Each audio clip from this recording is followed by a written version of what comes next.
जब जीवन ही बेकार लगने लगे तो जीवित रहने का क्या अर्थ हो सकता है। निराशा के कगार पर दुनिया खून और अराजकता में बिखर जाती है। टूटे हुए फोन से वे दुःस्वप्न बाहर आते हैं जिन्हें कभी काल्पनिक समझा जाता था। गोब्लिन, ऑर्क, भूख के जानवर और उस नरक के बीच एक लड़का जो मरना चाहता था जीने का फैसला करता है। क्या जीवन अभी भी दुख है या क्या त्रासदी ने अपनी छुपी हुई रोशनी प्रकट की है? चलो पता लगाते हैं। नायक रिकुटो कुरोगाने का जीवन इतना भयानक था कि वह अपने स्कूल की छत पर इसे अलविदा कहने आया।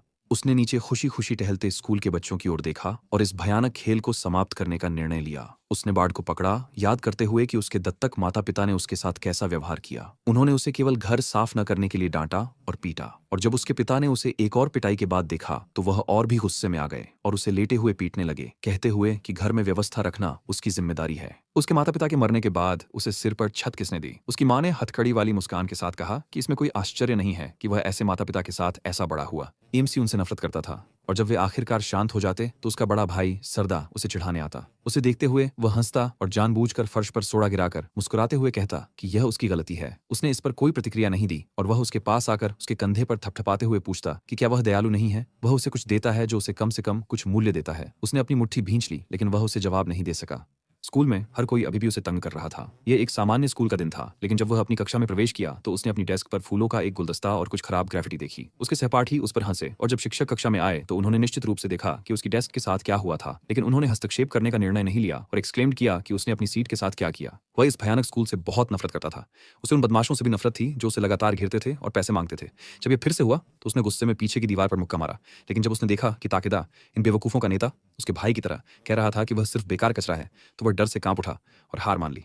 फिर उस आदमी ने उसे पेट में लात मारी जिससे उसे उल्टी जैसा महसूस हुआ। फिर एक और वार किया, इस बार सिर पर। उस आदमी ने कहा कि उसने उसे पैसे लाने के लिए कहा था। चूंकि उसके पास कुछ नहीं था, उसे अपने माता पिता के बटुए से चुराना पड़ा। जब उसे पीटा जा रहा था उसने सोचा कि जिंदगी वाकई इतनी भयानक थी। सब कुछ भयानक था, लेकिन वह और भी भयानक था। इस बेवकूफ की पिटाई के कारण उसका फोन उसके हाथों से गिर गया। उसने बिना किसी भावना के उसे देखा और उसे उठाने ही वाला था, लेकिन ताकेदा ने उस पर पैर रख दिया। लेकिन ऐसा लग रहा था जैसे वह इसकी उम्मीद कर रहा था। बदमाश ने मुस्कुराते हुए उससे माफी मांगी, कहा कि उसका पैर बस फिसल गया, और जब वह उसके सिर पर मारने वाला था तो निशी तोया नाम के एक लड़के ने उसका कंधा पकड़ लिया और उसे रोक दिया। वे उसे देखकर बहुत हैरान थे क्योंकि वह तीरंदाजी टीम में सबसे अच्छा था। वही लड़का जिसने हाल ही में राष्ट्रीय टूर्नामेंट जीता था और स्कूल की सभी लड़कियों का सपना था। वे खुश थे कि ऐसा शानदार लड़का रिकुटो जैसे हारे हुए की मदद कर रहा था। ताकेदा घबरा गया, महसूस करते हुए कि वह उसके कंधे को कितनी जोर से दबा रहा था, और पूछा कि वह क्या चाहता है। उसका दोस्त तानी हाथ में बैट लेकर उसकी ओर दौड़ा, उसे अभद्र न होने के लिए कहते हुए, लेकिन तोया ने उसके चेहरे पर मुक्का मारा जिससे वह गिर गया और उन्हें रुकने और यहाँ से चले जाने के लिए कहा।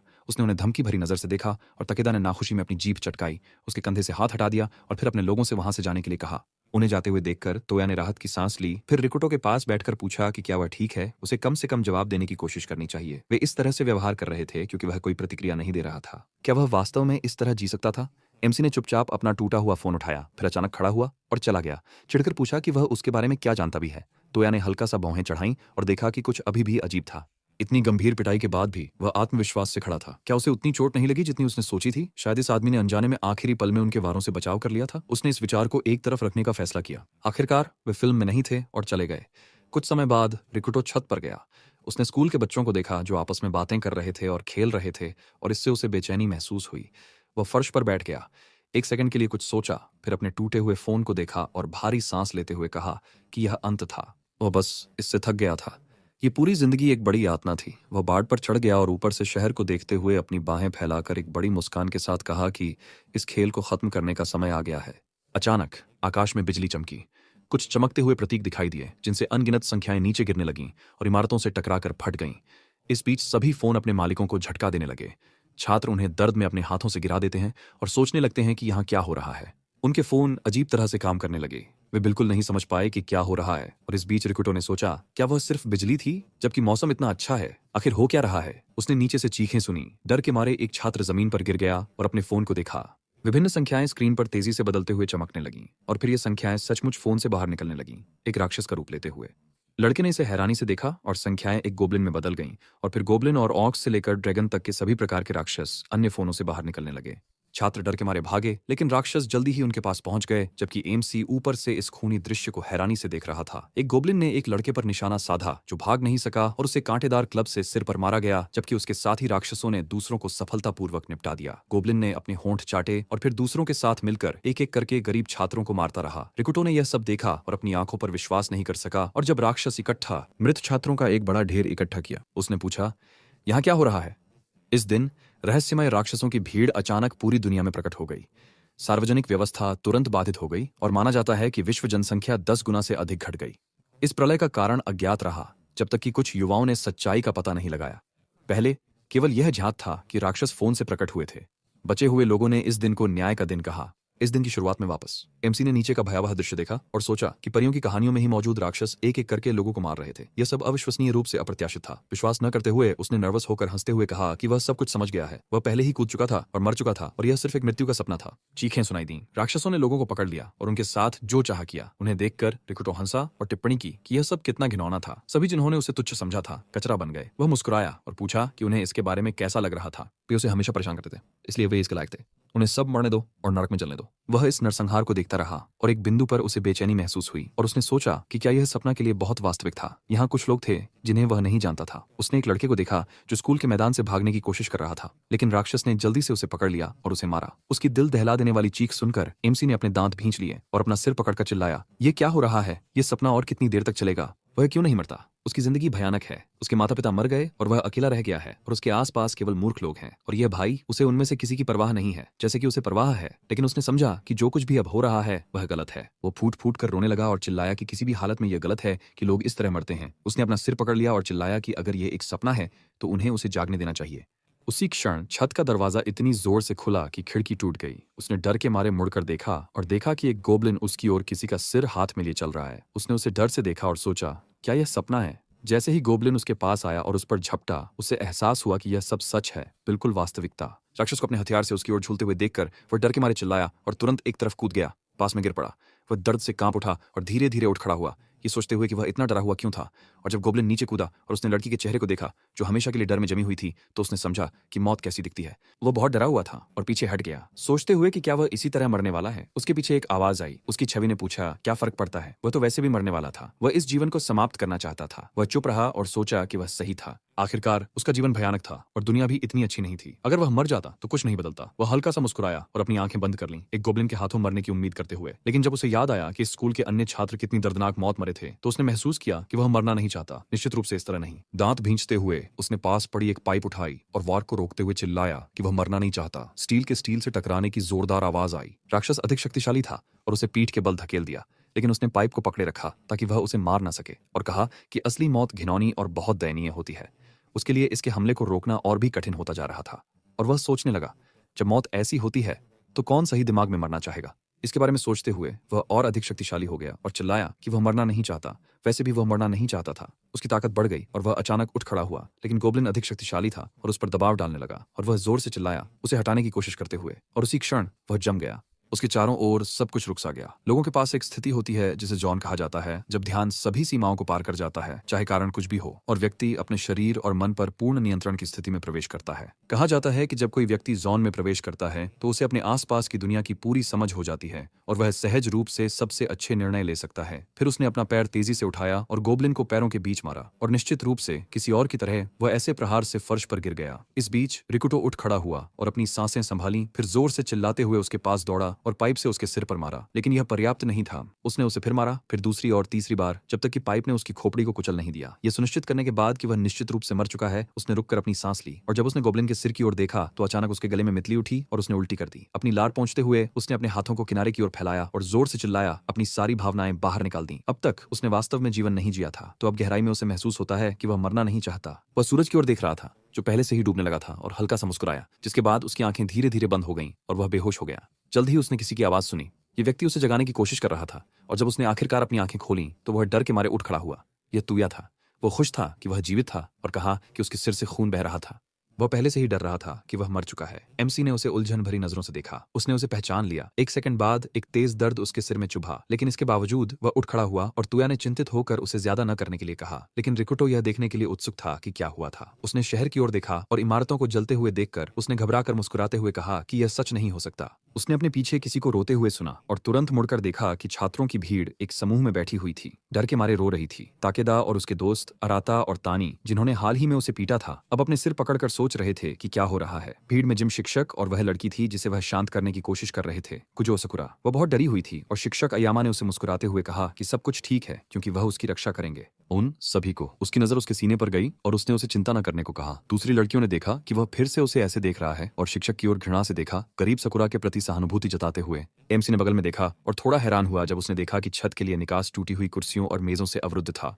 तुया ने कहा कि यह राक्षसों को बाहर रखने के लिए एक अवरोध था। उन्होंने इसे कबाड़ सामग्री से बनाया था। उसने घायल छात्रों की ओर देखा और कहा कि यहाँ हर कोई उन रहस्यमय राक्षसों से बचकर आया था। वे छत पर भागकर गए थे और खुद को वहां बंद कर लिया था। उसने अपना सिर पकड़ा और चिंतित होकर कहा कि वहां अभी भी कुछ लोग बचे हुए थे। उन्होंने अंदर आने की गुहार लगाई, लेकिन उन्हें वहीं छोड़ दिया गया। उसे बेचैनी महसूस हुई, जैसे वह खुद को दोष दे रहा हो। उसने अपना सिर पकड़ा और उसे सब कुछ बता दिया। 3 लड़के जो पीछे रह गए थे और अभी भी जीवित थे, दरवाजे पर मुट्ठी मार रहे थे और अंदर आने की भीख मांग रहे थे। उन्होंने डर के मारे उन गोब्लिन्स को देखा जो तेजी से उनकी ओर बढ़ रहे थे और फिर से अंदर आने की गुहार लगाई। इस समय तक छत पर मौजूद छात्रों ने पहले ही दरवाजे को बैरिकेड कर दिया था और लैंडिंग पर बचे हुए लड़के दरवाजे में टूटे हुए खिड़की के एकमात्र छेद से उनके पास पहुंचने की कोशिश कर रहे थे। जिम शिक्षक ने कहा कि वे उन्हें अंदर नहीं आने दे सकते और एक अन्य छात्र ने उससे सहमति जताई, ये कहते हुए कि अगर वे उन्हें बचाने की कोशिश करेंगे तो वे खुद मर जाएंगे। लड़का अपनी हाथ बढ़ाकर उनसे मदद की भीख मांगता रहा। राक्षसों की भीड़ पहले से ही यहाँ थी। तुया बैरिकेड के पास पहुंची। वो इन गरीब लोगों की मदद करना चाहता था, लेकिन जैसे ही उसने जोर से चिल्लाया और राक्षसों से रुकने के लिए कहा, उसका हाथ जम गया। वह वहीं खड़ा रहा और उनकी चीखें सुनता रहा। मदद करने की हिम्मत नहीं हुई और जब सब कुछ शांत हो गया तो उसने अपना हाथ नीचे कर लिया। अब उसने रिकुटो से कहा कि उस समय उसके अंदर गहराई में उसने महसूस किया कि वह जीवित रहना चाहता था, कि वह उनके लिए दरवाजा नहीं खोलना चाहता था। उसे इस बात का अपराध बोध था कि वह उनकी मदद नहीं कर सका और अब वह खुद को इसके लिए दोषी ठहराता है। लेकिन रिकुटो ने कहा कि यह उसकी गलती नहीं थी। वह चिंतित होकर उसकी ओर मुड़ा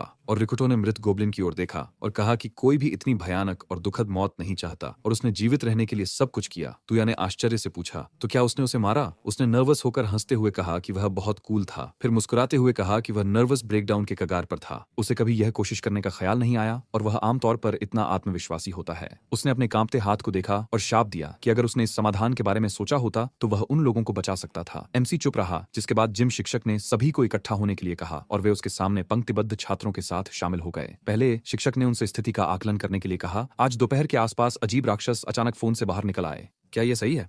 स्कुरा ने फोन उठाकर उसकी बात की पुष्टि की और कहा कि वे उसमें से निकले थे। उसने फोन चालू करने की कोशिश की, लेकिन वह बिल्कुल भी प्रतिक्रिया नहीं दे रहा था। और फिर एक लड़का उसके पास आया और पूछा कि क्या उसका फोन भी बंद है। बाकी लोगों ने अपने फोन चेक किए। उनके पास भी बिल्कुल वही समस्या थी और तुया भी इसे जांचना चाहता था। उसने रिकुटो से पूछा कि उसके पास क्या है और उसने जवाब में उसे अपना टूटा हुआ फोन दिखाया। शिक्षक ने शाप दिया, ये महसूस करते हुए कि अब वे मदद के लिए कॉल भी नहीं कर सकते, और एमसी ने सोचते हुए पूछा कि इसका क्या मतलब है। तुया ने पूछा कि उसका क्या मतलब है और उसने कहा कि राक्षस फोन से बाहर आए और अब उनके पास बैटरी नहीं है, ये किसी तरह से जुड़ा हुआ होना चाहिए। उसने सोचा कि उसके फोन से कोई नहीं आया। क्या यह इसलिए है क्योंकि यह टूटा हुआ है? इस बीच शिक्षक ने हाथ हिलाया और कहा कि वे कहीं से भी प्रकट हुए, किसी भी स्थिति में उन्हें शांत रहना होगा। वे बस पुलिस या सेना के बचाव का इंतजार करेंगे। क्या उन्होंने सब कुछ समझ लिया? छात्र चुप रहे। केवल रिकुटो ही उसके प्रस्ताव से नाखुश था और उसने कहा कि वह मजाक कर रहा होगा। शिक्षक उसके शब्दों से थोड़ा चौंक गया और वह आत्मविश्वास से खड़ा हो गया, ये कहते हुए कि राक्षस फोन से प्रकट हुए हैं, जिसका मतलब है कि वे पूरे शहर में और सिर्फ स्कूल में नहीं प्रकट हुए। ये महसूस करते हुए कि वह सही था, छात्र आपस में फुसफुसाने लगे और उसने कहा कि आजकल फोन की व्यापकता को देखते हुए ये संभावना है कि यही स्थिति पूरी दुनिया में है। इसलिए उसे संदेह था कि पुलिस या सेना अभी कार्रवाई करने की स्थिति में है। हर कोई यह महसूस कर अपने सिर पकड़ लिया कि स्थिति कितनी खराब थी और तुया ने सुझाव दिया कि वे वहां बैठने के बजाय एक सुरक्षित जगह ढूंढें। एमसी ने उससे सहमति जताई और जोड़ा कि उन्हें ऐसा ही करना चाहिए अगर वे मरना नहीं चाहते।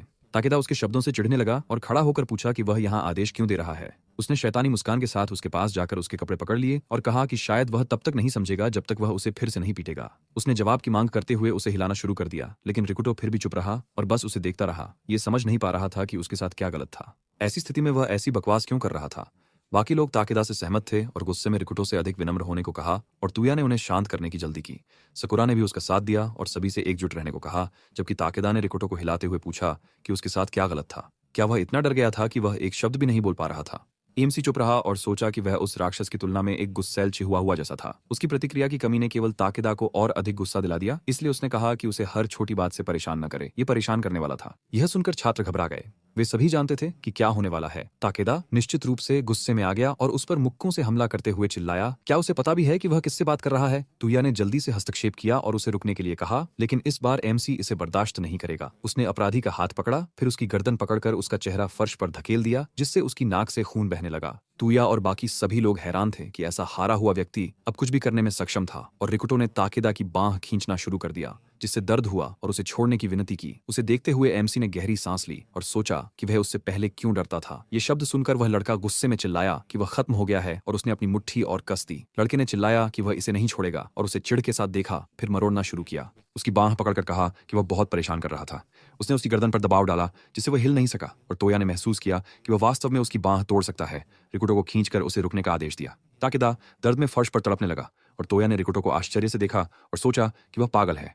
वह सच में उसका हाथ लगभग तोड़ ही देता। और क्या यह वही लड़का है जिसे पहले तंग किया जाता था? बाकी लोग जो हुआ उसकी चर्चा करने लगे और फिर ताकेदा खड़ा हुआ और रिकुटो को बेवकूफ कहा, ये कहते हुए कि वह उसे मार डालेगा। तोया तुरंत उसके पास गया और चिल्लाया कि अब गाली देने का समय नहीं है, उसे आखिरकार चुप हो जाना चाहिए। उसे बहस न करने का फैसला करते हुए वह एक तरफ हो गया और फिर तोया ने रिकुटो की ओर मुड़कर कहा कि उसे भी बहस नहीं करनी चाहिए, ये सब अतीत की बात है। उसने सहमति जताई और कहा कि इसके बजाय यह बेहतर होगा कि वे ये पता लगाएं कि वे क्या कर सकते हैं। ताकेदा ने उसे गुस्से में घूरा और उसे बेवकूफ कहा, जिसके बाद मुख्य पात्र ने शिक्षक को चर्चा जारी रखने का सुझाव दिया। शिक्षक ने नर्वस होकर सहमति जताई और सब कुछ चर्चा करने के बाद तोया ने सारांश देने के लिए केंद्र में गया। छत पर कुछ नहीं है और उन्हें नहीं पता कि मदद कब आएगी। सबसे बुरी स्थिति में मदद बिल्कुल भी नहीं आ सकती, इसलिए उन्हें किसी भी कीमत पर आश्रय ढूंढना होगा। उन्हें खाना और पानी चाहिए, लेकिन रिकुटो ने उसे बीच में ही रोकते हुए कहा कि अगर संभव हो तो उन्हें हथियार लेने चाहिए। और सकुरा ने चिंतित होकर पूछा कि उन्हें क्या करना चाहिए, क्या कोई सुरक्षित जगह थी भी? तोया ने बताया कि यही समस्या थी। एमसी ने कहा कि किसी भी स्थिति में उन्हें यह पता लगाना होगा कि अंदर क्या है। वे कुछ भी शुरू नहीं कर सकते अगर उन्हें यह नहीं पता कि यहाँ से बाहर निकलना संभव है या नहीं। साइतो शिंजू ने जोर से कहा कि वह इसके खिलाफ हैं, ये बहुत खतरनाक है, वहाँ अभी भी राक्षस हो सकते हैं, इसलिए उन्हें यहाँ बैठकर मदद का इंतजार करना चाहिए। शिक्षक ने कहा कि रिकुटो वास्तव में सही था, उन्हें कम से कम गलियारे की जांच करनी चाहिए। इससे छात्र घबरा गए और कहा कि वह मजाक कर रहे होंगे।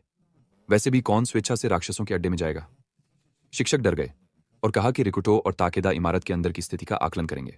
एमसी चुप रहा और ताकेदा बहुत नाराज हो गया। वह खड़ा हुआ और उस पर उंगली उठाते हुए बोला, ऐसी स्थिति में शिक्षक को उदाहरण पेश नहीं करना चाहिए। उसने जवाब दिया कि वह यहीं रहेगा और छात्रों की रक्षा करेगा। लड़कियों ने शिक्षक का पक्ष लिया और उनसे कहा कि वे वहां जाएं। आखिरकार वे पुरुष थे। और फिर एक जोरदार खड़खड़ाहट की आवाज सुनाई दी। रिकुटो ने अपना हथियार उठाया और उसे अपने पीछे फर्श पर घसीटते हुए बैरिकेड के पास पहुंचा, अनजाने में ध्यान आकर्षित करते हुए। ताकेदा ने उत्सुकता से उसे पुकारा और पूछा कि क्या वह गंभीर है। उसने जवाब दिया कि उसका क्या मतलब है। जितना अधिक वे यहाँ रहेंगे, स्थिति उतनी ही खराब होती जाएगी। वे या तो भूख से मर जाएंगे या राक्षसों का भोजन बन जाएंगे। किसी भी स्थिति में मृत्यु अनिवार्य थी, लेकिन उसने मरने से इनकार कर दिया, इसलिए कार्य करना ही एकमात्र विकल्प था। उसके शब्दों ने लड़कियों को प्रसन्न कर दिया और अब वे उसे अलग नजर से देख रही थीं और टोया हैरान था। उसने घबराहट में मुस्कुराते हुए अपना बैग उठाया और कहा कि उसने सही कहा था।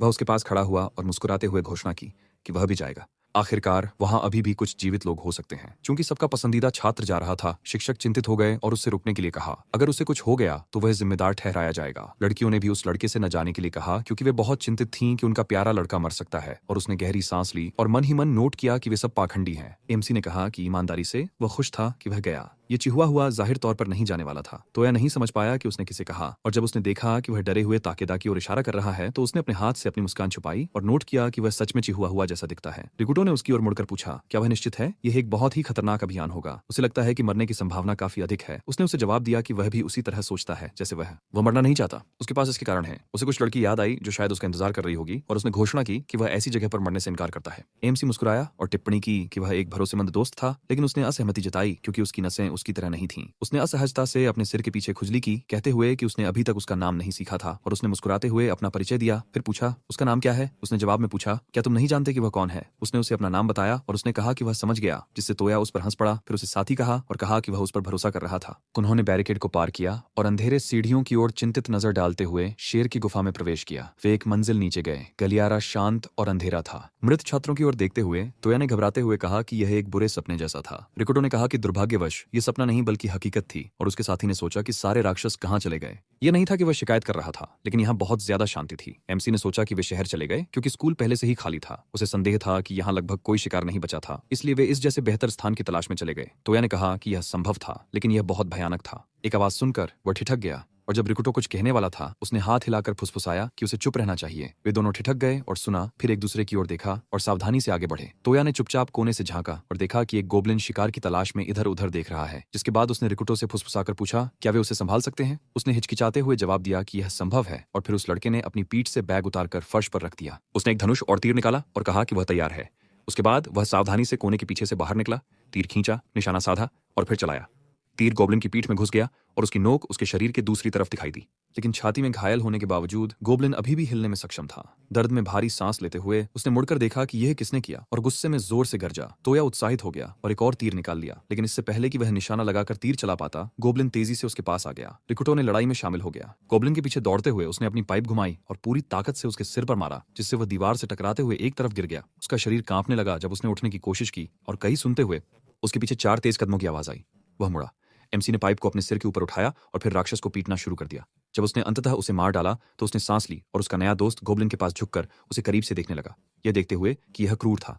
रिकुटो ने पूछा कि क्या वह दूसरों को सुन सकता है। उसने जवाब दिया कि और कोई नहीं आ रहा है, फिर मुस्कुराते हुए कहा कि यह अच्छा था। एमसी ने हिचकिचाते हुए उससे सहमति जताई और उन विशाल ड्रैगन को याद करते हुए सोचा कि कुछ ऐसे थे जिनके खिलाफ इंसानों की कोई संभावना नहीं थी। तोया ने पूछा कि वे वास्तव में क्या थे। वे स्पष्ट रूप से किसी वीडियो गेम के राक्षस थे।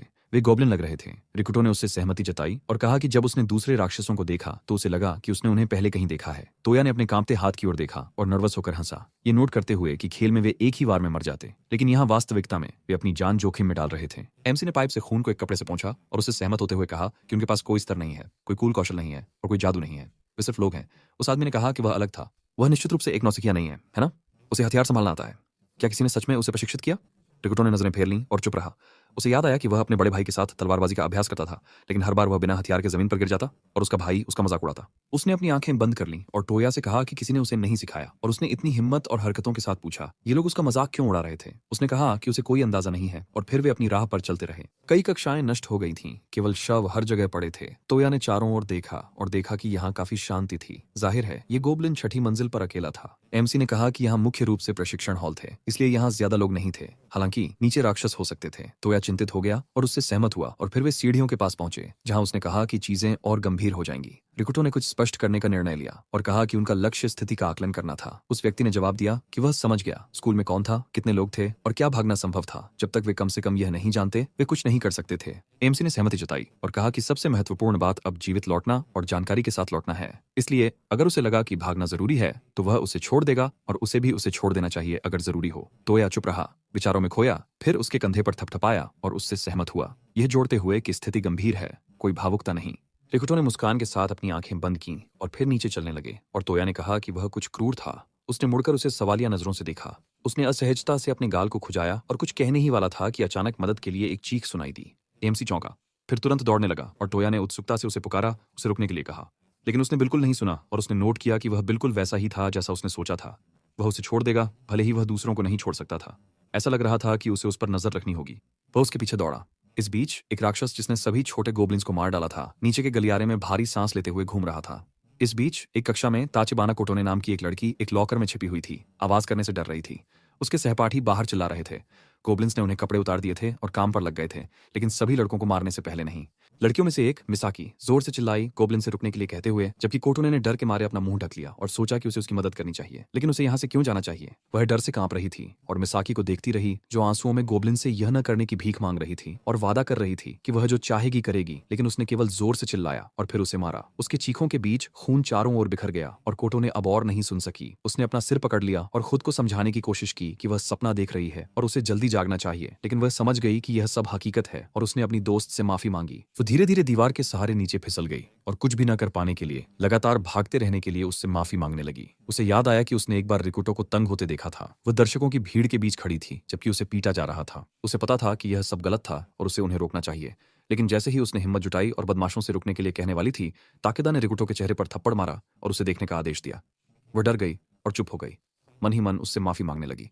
वह कुछ देर वहीं खड़ी रही और फिर साइटो ने उसे यह कहकर ध्यान भटकाया कि कक्षा जल्द ही शुरू होगी। उसने उसका हाथ पकड़ा और उसे स्कूल ले गया और उसने चिंतित होकर रिकुटो की ओर देखा, जो अकेला रह गया था। उसे पता नहीं चला कि वह कैसे सो गई और जब वह जागी तो उसने डर के मारे अपनी आंखें खोलीं और सोचा कि क्या वह बेहोश हो गई थी। मिसाकी और बाकी लोगों के साथ क्या हुआ और वह आवाज क्या थी। कितनी देर तक बेहोश रही थी? उसने समय देखने के लिए अपना फोन निकाला, लेकिन गलती से उसे गिरा दिया और एक जोर की आवाज हुई। उसने डर के मारे अपना मुंह ढक लिया और महसूस किया कि बाहर की आवाज बंद हो गई थी। वह डर के मारे सिहर गई और चुपचाप बैठी रही। लगभग 1 मिनट बीत गया। उसने सोचा कि वे चले गए हैं और राहत की सांस ली, लेकिन उसी क्षण लॉकर खुल गया और उसने 2 गोबलिन देखे और उनके पीछे उसके मृत सहपाठियों का ढेर था। मिसाकी भी पहले ही मर चुकी थी। उसने डर के मारे अपनी दोस्त की ओर देखा और रो पड़ी, और फिर एक गोबलिन ने उसके बाल पकड़कर उसे लॉकर से बाहर खींच लिया।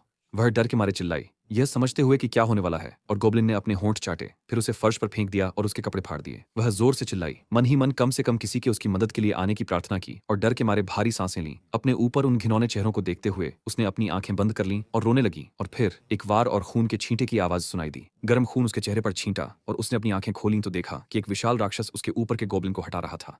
वह गरजा, उसकी नजरें उस पर टिकी थीं और वह डर के मारे हकलाने लगी। बाकी गोबलिन अपने साथी के साथ उसके व्यवहार से खुश नहीं थे और उन्होंने अपने हथियार उठा लिए और उसे घेर लिया।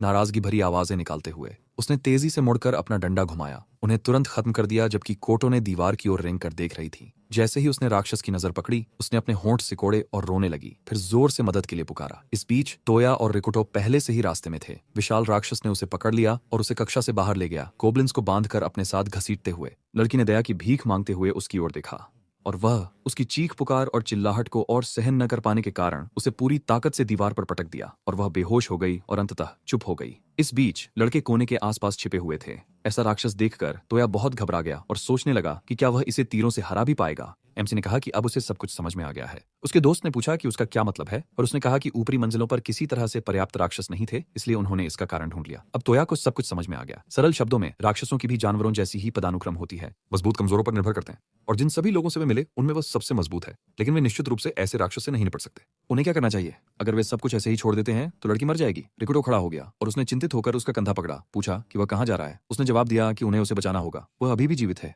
लड़के ने पूछा, क्या जीवन वास्तव में उसके लिए इतना मूल्यवान नहीं है? उसे समझना चाहिए कि वे इस विशालकाय के सामने कुछ नहीं है। और इस वीरता का क्या मतलब है? किसी तरह की न्याय के लिए, आत्मपुष्टि के लिए कि उसने एक लड़की को मुसीबत से बचाने का फैसला किया और वह इसके लिए अपनी जान जोखिम में डालने के लिए तैयार है। नेप्सी ने कहा कि जब वे पहली बार मिले थे, उसने उससे पूछा, क्या वह वास्तव में इस तरह जी सकता है? वास्तव में वह इतनी बुरी तरह से जी रहा था कि किसी समय उसने इसे समाप्त करने की सोची, अपनी खुद की त्वचा में अपने अनंत कष्ट को रोकने के लिए।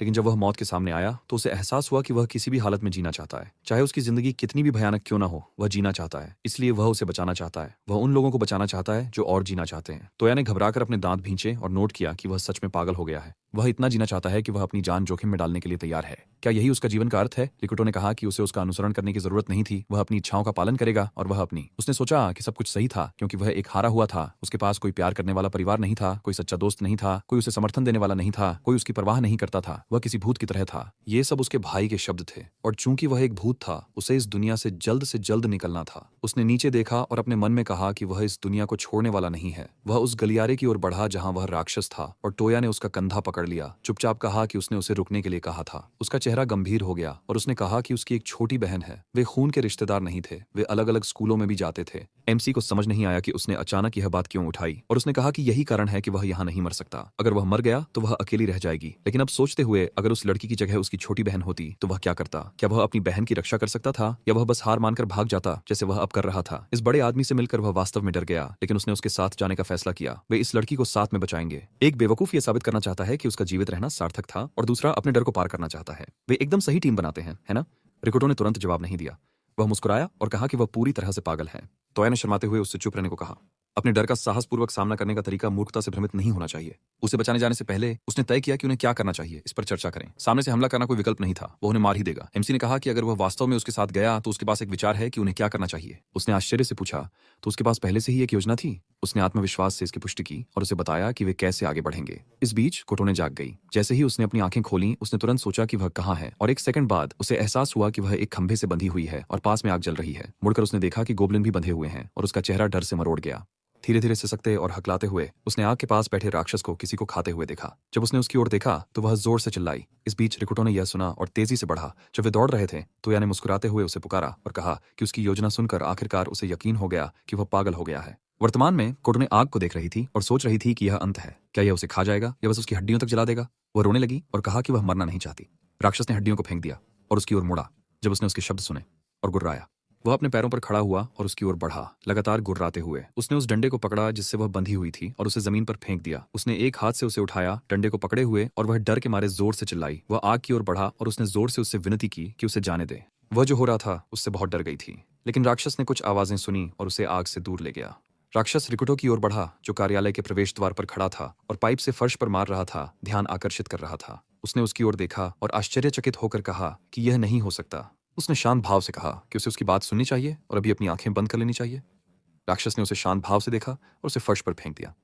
राक्षस ने अपनी पीठ के पीछे से अपना विशाल डंडा निकाला और जोर से दहाड़ा। उसने एक आग बुझाने वाला यंत्र निकाला जो लटका हुआ था और उसे राक्षस के चेहरे पर फेंक दिया। जो हुआ उसके कारण राक्षस ने अपने हाथ से अपनी आंखें ढक लीं और उसने फायर एक्सटिंग्विशर को फर्श पर फेंक दिया और दौड़कर निकल गया। वह कोटोन के पास दौड़ा, एक बॉक्स कटर निकाला, उसने उसका नाम पुकारा और उसने माफी मांगी और कहा कि उसने उसे पहली बार देखा है, लेकिन उन्हें बाद में इस पर चर्चा करनी चाहिए। उसने उसे देखा और सोचा क्या वह उसे याद नहीं करता। उसने रस्सी काटने की कोशिश की और सोचा कि इसे काटना असंभव है। क्या यह सामग्री की वजह से है? हालांकि वह निश्चित रूप से उसे अपनी बाहों में एक छड़ी से बंधा हुआ नहीं ले जा सकेगा। उसने पाइप को अपने सिर के ऊपर उठाया और सोचा कि कोई रास्ता नहीं है, उसे दूसरी योजना पर आगे बढ़ना था।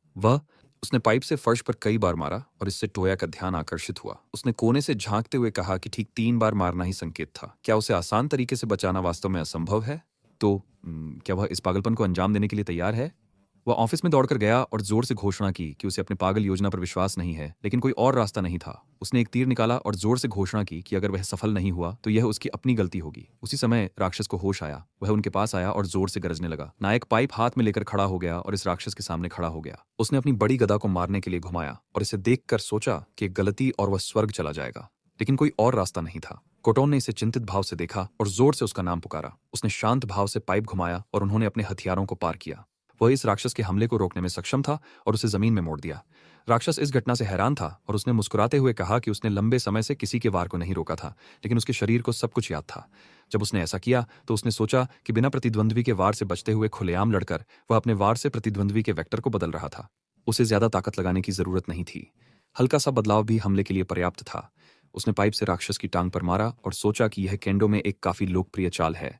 उसने अपने पिता की हिदायतें कभी नहीं भूली और उन्हें यह सिखाने के लिए आभारी था। वह जो हुआ उसे देखकर हैरान रह गई और कहा कि यह अविश्वसनीय था। उसने सोचा कि उसे हमेशा ध्यान रखना चाहिए कि उनके विरोधी राक्षस हैं। वे विशेष रूप से अपनी बुद्धिमत्ता से नहीं बल्कि अपने स्वभाव से अधिक संचालित होते हैं। राक्षस बहुत गुस्से में आ गया। उसने अपना हथियार घुमाया और जोर से दहाड़ा। वह उसकी ओर दौड़ा और पाइप घुमाया। उसने क्लब से वार किया, लेकिन उसने बचाव किया। पाइप से राक्षस के हाथ पर मारा और सोचा कि वे अपने गुस्से को वार में बदल देते हैं। इस प्रक्रिया में बहुत सारी ऊर्जा बर्बाद करते हैं। वह पीछे कूदा और अपने सामने राक्षस पर करीबी नजर रखी। राक्षस उसकी ओर दौड़ा, अपना क्लब घुमाया और जोर से दहाड़ने लगा। उसने पाइप से राक्षस के सिर पर प्रहार किया और सोचा कि ऐसे प्राणियों के खिलाफ ऐसा व्यक्ति जिसके पास ऐसा ज्ञान हो उसे हरा सकता है। राक्षस ने अपना सिर पकड़ लिया और जोर से दहाड़ा। कोटोन ने आश्चर्य से देखा और सोचा कि पूरी लड़ाई के दौरान राक्षस ने उसे चोट नहीं पहुंचाई थी। वह वाकई अद्भुत था। वह थकान से भारी सांस ले रहा था और सोचा कि ऐसी लड़ाई लड़ना बहुत कठिन था। अब तक उसने सहन किया था, लेकिन उसका शरीर अब इस तरह के तनाव को सहन नहीं कर सकता था। फिर भी वह गिरा नहीं, शायद बहुत मजबूत था। निश्चित रूप से वह दर्द से गुस्से में था, लेकिन वह केवल बिना सीधे हमला किए जवाब दे सकता था। वह आगे दौड़ा और सोचा कि उसके पास कोई विकल्प नहीं था।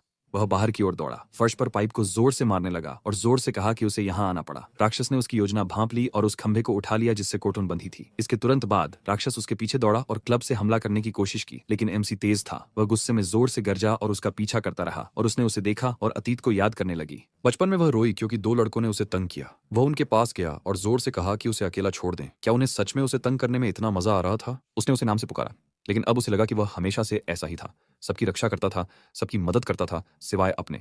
तोया ने देखा कि राक्षस ने इमारत के दूसरे हिस्से से अपनी गदा से हमला किया। उसने चिंतित नजर से देखा और सोचा कि इस आदमी ने आखिरकार उसे यहाँ लाया है। ऐसा लगता है कि वह घायल नहीं है, जिसका मतलब है कि वह उसके सभी हमलों से बचने में सक्षम था। हालांकि यहाँ से भी वह देख सकता है कि वह अपनी सीमा पर है। उसे इसे थोड़ी देर और सहना होगा। उसे 10 मीटर और ले जाना होगा और फिर वह खेल में आएगा। उसी समय वे गलियारे में दौड़ते रहे और राक्षस ने उसे मारने के लिए अपनी गदा घुमाई। रिकुटो उसकी ओर मुड़ा, पाइप घुमाया और सोचा कि वह अपनी बाहें नहीं हिला सकता।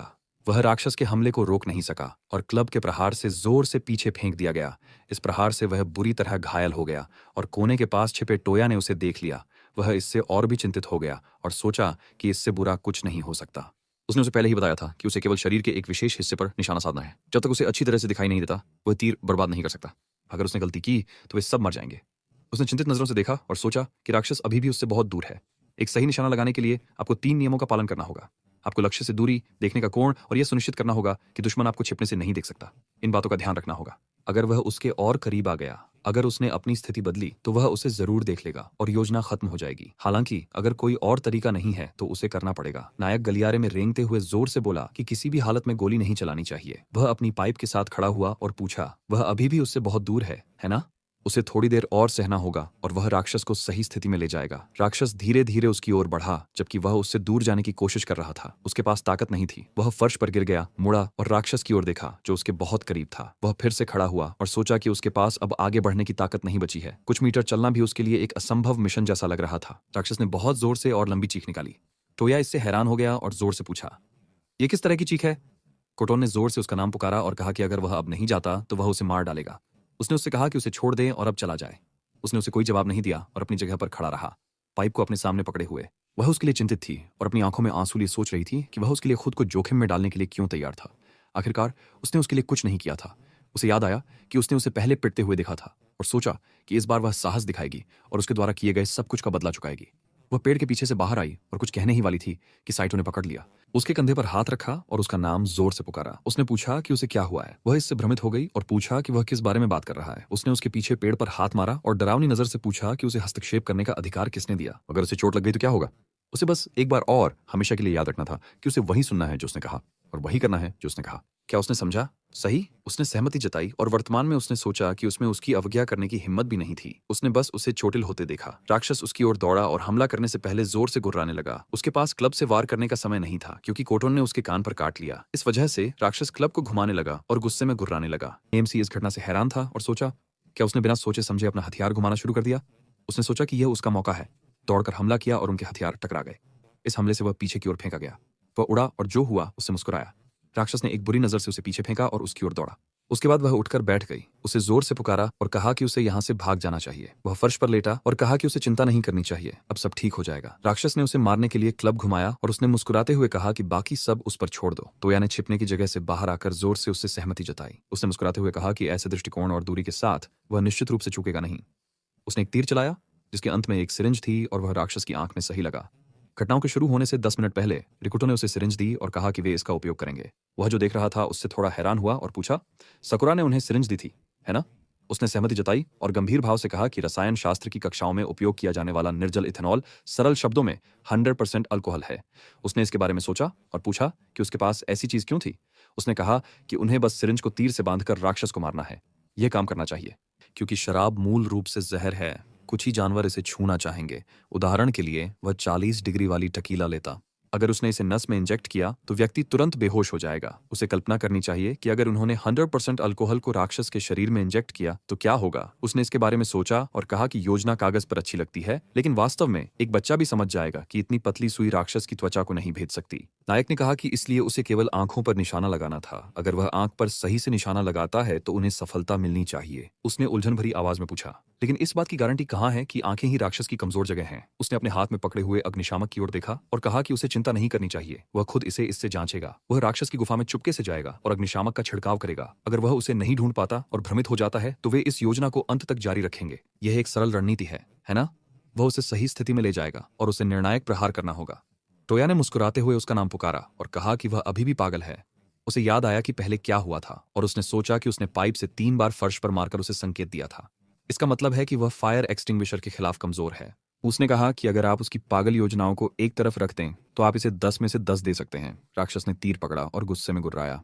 एमसी जमीन पर लेटे हुए मुस्कुराते हुए उसे देखा और कहा कि वह यह बात कुछ और नरमी से कह सकता था। कोटोने ने जो हुआ उसे आश्चर्य से देखा और कहा कि यह अविश्वसनीय था। जो हुआ उसके कारण राक्षस एक घुटने पर गिर गया और धीरे से गुर्राया। उसने इसे एक छोटी सी मुस्कान के साथ देखा और कहा कि यह अभी भी काम कर रहा था। उसके लिए अप्रत्याशित रूप से राक्षस जोर से दहाड़ने लगा, अपनी गदा पकड़ ली और उसे घुमाने लगा। उसने अपना हथियार फर्श पर मारा लेकिन उसने अपनी ताकत जुटाई और बचने के लिए पीछे की ओर कूद गया। टोया चिंतित होकर जोर से उसका नाम पुकारा। उसने सोचा कि भले ही उन्होंने उसे जहर दिया था, कोई नहीं जानता था कि शराब उस पर कितनी जल्दी असर करेगी। राक्षस ने अपनी हथियार से दीवार पर बहुत जोर से प्रहार किया और उसे तोड़ दिया। उसने गुस्से से रिकुटो की ओर देखा जो उसके सामने खड़ा था। उसकी ओर दौड़ा और जोर से गरजने लगा। उसने अपनी ताकत जुटाई, उसकी ओर दौड़ा, उसे पकड़ा और उसे पीछे धकेलने लगा।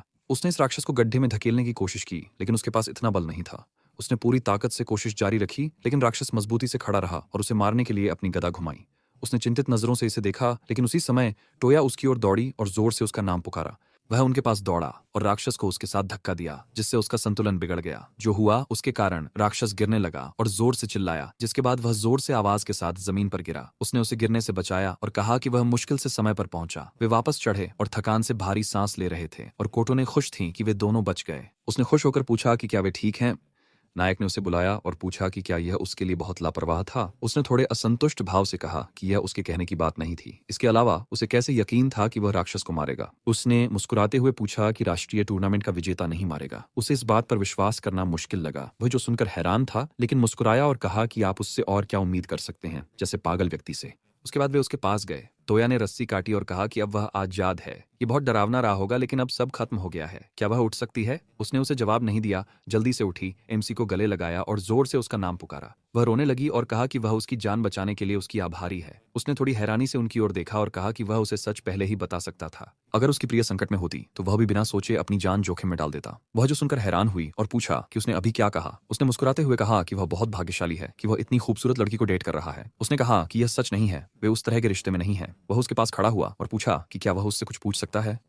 कुछ। उसने सीधे सवाल पूछने के लिए माफी मांगी और पूछा, हालांकि वह कौन थी। वे दोनों इस वजह से हैरान थे और तोया ने पूछा, उसने उससे कुछ भी उम्मीद की थी, लेकिन यह दिखावा करना कि वह किसी को नहीं जानता। उसने उलझन भरे चेहरे के साथ कहा कि हालांकि वह वास्तव में उसे नहीं जानता था। कोटोन ने हल्की मुस्कान के साथ कहा कि यह आश्चर्य की बात नहीं थी कि उसे याद नहीं था, क्योंकि यह काफी समय पहले की बात थी। उसने अपना नाम बताया और कहा कि वे प्राथमिक स्कूल में साथ पढ़े थे। तब वे बहुत खेला करते थे और एक दूसरे को संक्षिप्त नामों से बुलाते थे। क्या उसे वह याद नहीं है? उसने उसका नाम दोहराया और जब उसे याद आया तो वह बहुत हैरान हुआ। उसे अपना बचपन याद आया और उसने सोचा कि कुछ ऐसा था जिसका उसे अब भी अफसोस है। उसे किसी भी तरह से उसकी रक्षा करने और उसे सुरक्षित रखने का दायित्व था। फिर उसने साराटो के साथ लड़ाई की, जिससे वे बहुत गुस्सा हो गया और उसने सोचा कि यह लड़ाई उसके लिए अंत की शुरुआत थी। उसके बाद उसके माता पिता के साथ दुर्घटना हुई और उसने सोचा कि जैसे यह पर्याप्त नहीं था, एक अंग्रेजी चेहरे और मासूम विचारों वाला लड़का उससे सब कुछ चुरा ले गया और निर्दयता से उसकी जिंदगी को रौंद दिया।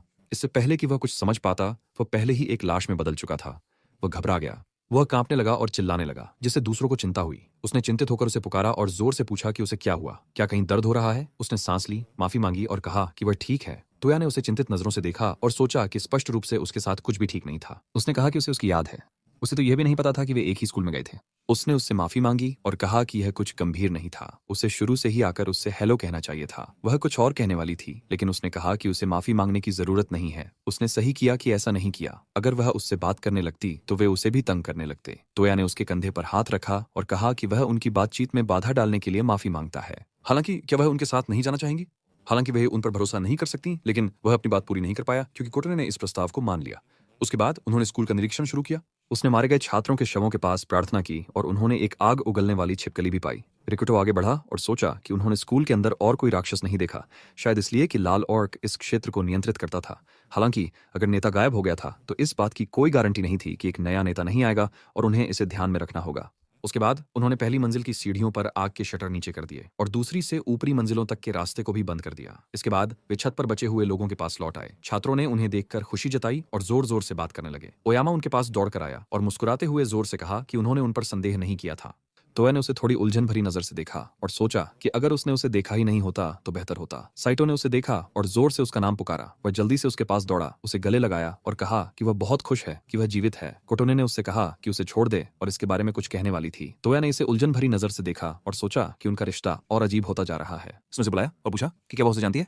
उसने सहमति जताई और उसने खुशी से अपना नाम बताया और कहा कि वह उसके साथ डेटिंग कर रहा था। सकुरा उनके पास आई और खुशी से पूछा, तो वे एक प्यारा जोड़ा है। उसने उलझन भरी नजर से कहा कि ऐसा बिल्कुल नहीं है। वह हंसा, उसका नाम लेकर कहा कि इसमें शर्मिंदा होने की कोई बात नहीं है। यहाँ तक कि उनके माता पिता भी उनके रिश्ते के बारे में जानते थे। हालांकि हाल ही में उनकी लड़ाई हुई थी। वह खुश था कि वह ठीक है। उसने निशी को फोन किया और कहा कि वह उसे बचाने के लिए उसका आभारी है। उसने शांत भाव से कहा कि धन्यवाद देने की जरूरत नहीं है, यह केवल उसकी क्रियाओं की वजह से ही वह बच पाई। सकुरा ने जो सुना उससे वह हैरान हो गई और पूछा, क्या वह गंभीर है? यह अविश्वसनीय है। वो बहुत कूल है। अन्य छात्रों ने इस पर विश्वास नहीं किया और पूछा, क्या इस कमजोर ने किसी को बचाया? हालांकि चूंकि उसने ऐसा कहा, उन्हें याद करना चाहिए कि उसने ताकेदा को कैसे दबोचा था। क्या यह वही लड़का है जिसे वे सभी जानते हैं? साइतो ने उसे देखा और पूछा, वह कुरोगाने है? सही। उसे याद आया कि उसके साथ क्या हुआ था। हंसा और कहा कि उसे नहीं पता था कि वह इतना मजबूत और बहादुर है। वह अपनी गर्लफ्रेंड को बचाने के लिए उसका आभारी था। नायक ने शांत भाव से कहा कि सब ठीक है। उसने कहा कि उसे चिंता करने की जरूरत नहीं है, क्योंकि वह उसे अब और कोई परेशानी नहीं देगी। वह उसकी रक्षा करेगा। उसने उसे दूर ले जाना शुरू किया और कहा कि जो कुछ भी हुआ उसके बाद वह बहुत थकी हुई होगी। कोटोन ने मुड़कर उसे पुकारा और कुछ कहने ही वाली थी। सकुरा ने जो हो रहा था उसे भ्रमित नजर से देखा और कहा कि वे बिल्कुल भी जोड़े की तरह नहीं लग रहे थे। तोया ने उसे बुलाया और कहा कि वैसे जो चीज उसने उसे दी थी वह उनके जाने से पहले बहुत काम आई। ये सुनकर वह खुश हुई और कहा कि इन राक्षसों की शरीर संरचना अद्भुत है। हालांकि अगर आप उनकी शरीर को संरचनात्मक जीव विज्ञान और विकासवादी सिद्धांत के दृष्टिकोण से देखें तो वे इतने अजीब नहीं लगते। बस उनके कंकाल की आकृति, उनके श्वसन और परिसंचरण तंत्र की व्यवस्था और उनकी मांसपेशियों की संरचना को देखो। यही कारण है कि उसने सोचा कि शराब उनके खिलाफ प्रभावी होगी। उसने उसे फिर से फोन किया और पूछा कि उसे शराब से भरी सिरिंज कहाँ से मिली। वह उलझन में दिखने लगी और नर्वस हो गई। ओयामा ने उसे फोन किया और पूछा कि क्या वह स्कूल की निचली मंजिलों पर जो कुछ भी देखा उसे विस्तार से बता सकता है। उसने सहमति जताई, जिसके बाद टोया छात्रों के सामने आकर खड़ा हो गया और कहा कि उनकी स्थिति अच्छी नहीं चल रही थी। केवल एकमात्र जीवित व्यक्ति जिसे वे ढूंढने में सफल रहे वह ताचिबाना था और कोई नहीं। छात्र इस बारे में चिंतित थे और उसने कहा कि हालांकि उन्होंने इमारत की सुरक्षा सुनिश्चित करने के लिए सब कुछ किया, नए राक्षसों को ऊपर आने से रोकने के लिए अग्नि शटर को नीचे कर दिया। पूरे स्कूल की तलाशी लेने के बाद उन्होंने एक ऐसा कमरा पाया जिसमें सभी के लिए पर्याप्त जगह थी। उन्होंने थोड़ा खाना भी पाया। यह कहना मुश्किल है कि यह सभी के लिए कितने समय तक चलेगा। शिक्षक ने जोर से कहा कि यह बहुत अच्छी खबर है। उसने बहुत अच्छा काम किया। उसने हाथ हिलाया और जोर से कहा कि सभी को उसकी बात सुननी चाहिए। वे समूहों में बंट जाएंगे और स्कूल में आपूर्ति और उपयोगी चीजें खोजेंगे। वह बताएगा कि किसी भी स्थिति में कैसे व्यवहार करना चाहिए। उन्हें मिलकर अपने लिए एक नया घर बनाना चाहिए। छात्र इससे भ्रमित थे और चुपचाप कहा कि उसने पता लगाया कि नीचे सुरक्षित है और इसी तरह उसने बात की। इस प्रकार वे नए बेस में चले गए।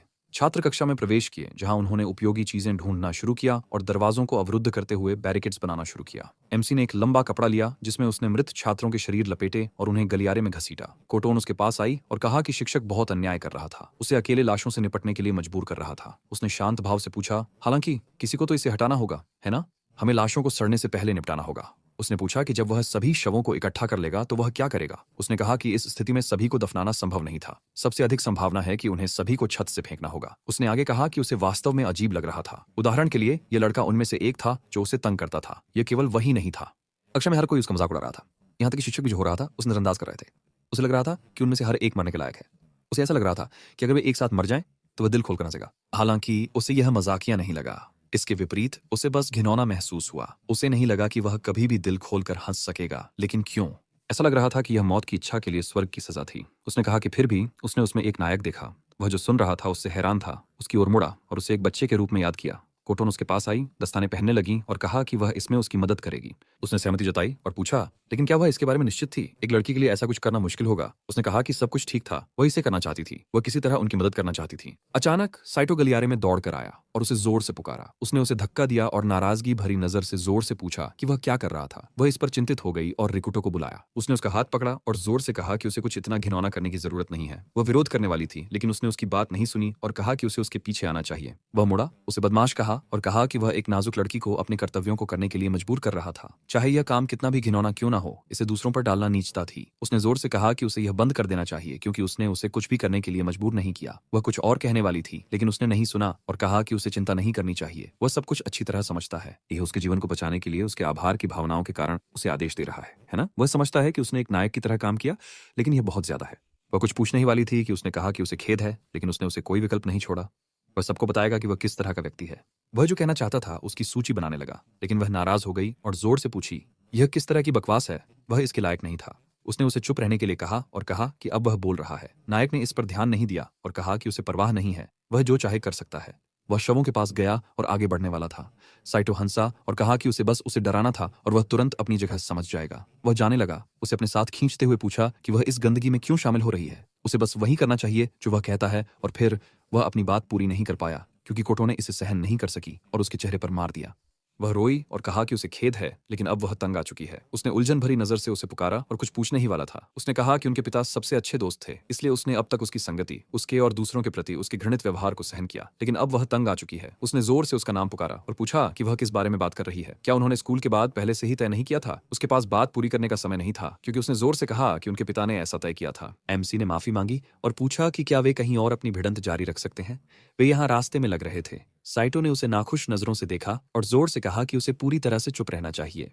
वह मुड़ा, जोर से उसे पुकारा और पूछा कि वह उसके साथ ऐसा क्यों कर रही है। उसे सोचना चाहिए कि इस स्कूल में अगर वह नहीं होता तो कौन उसकी रक्षा करता। कोटोन ने गंभीर भाव से पूछा कि उसने अभी क्या कहा। वह गुस्से में आ गई और जोर से कहा कि उसने खुद को बचाने के लिए उसे बलिदान कर दिया। उसने जोर से पूछा कि वह आखिर कह क्या रही है। उसने पूछा क्या वह सोचता है कि वह पूरी तरह से बेवकूफ है। आपदा शुरू होने के समय वह खत्म नहीं कर पाई और याद करने लगी जब वे राक्षसों से मिले थे। वे साथ में गलियारे में दौड़ रहे थे और राक्षस अन्य छात्रों पर हमला कर रहे थे। उसने जोर से कहा कि उन्हें छत पर जाना चाहिए, वहां आमतौर पर कोई नहीं होता, इसलिए वहां राक्षस नहीं होने चाहिए। उसने सोचा कि अगर वे गलियारे में बिना सोचे समझे दौड़ते रहे तो राक्षस अंततः उन्हें पकड़ लेंगे। साइटो कोने के पास खड़ा था।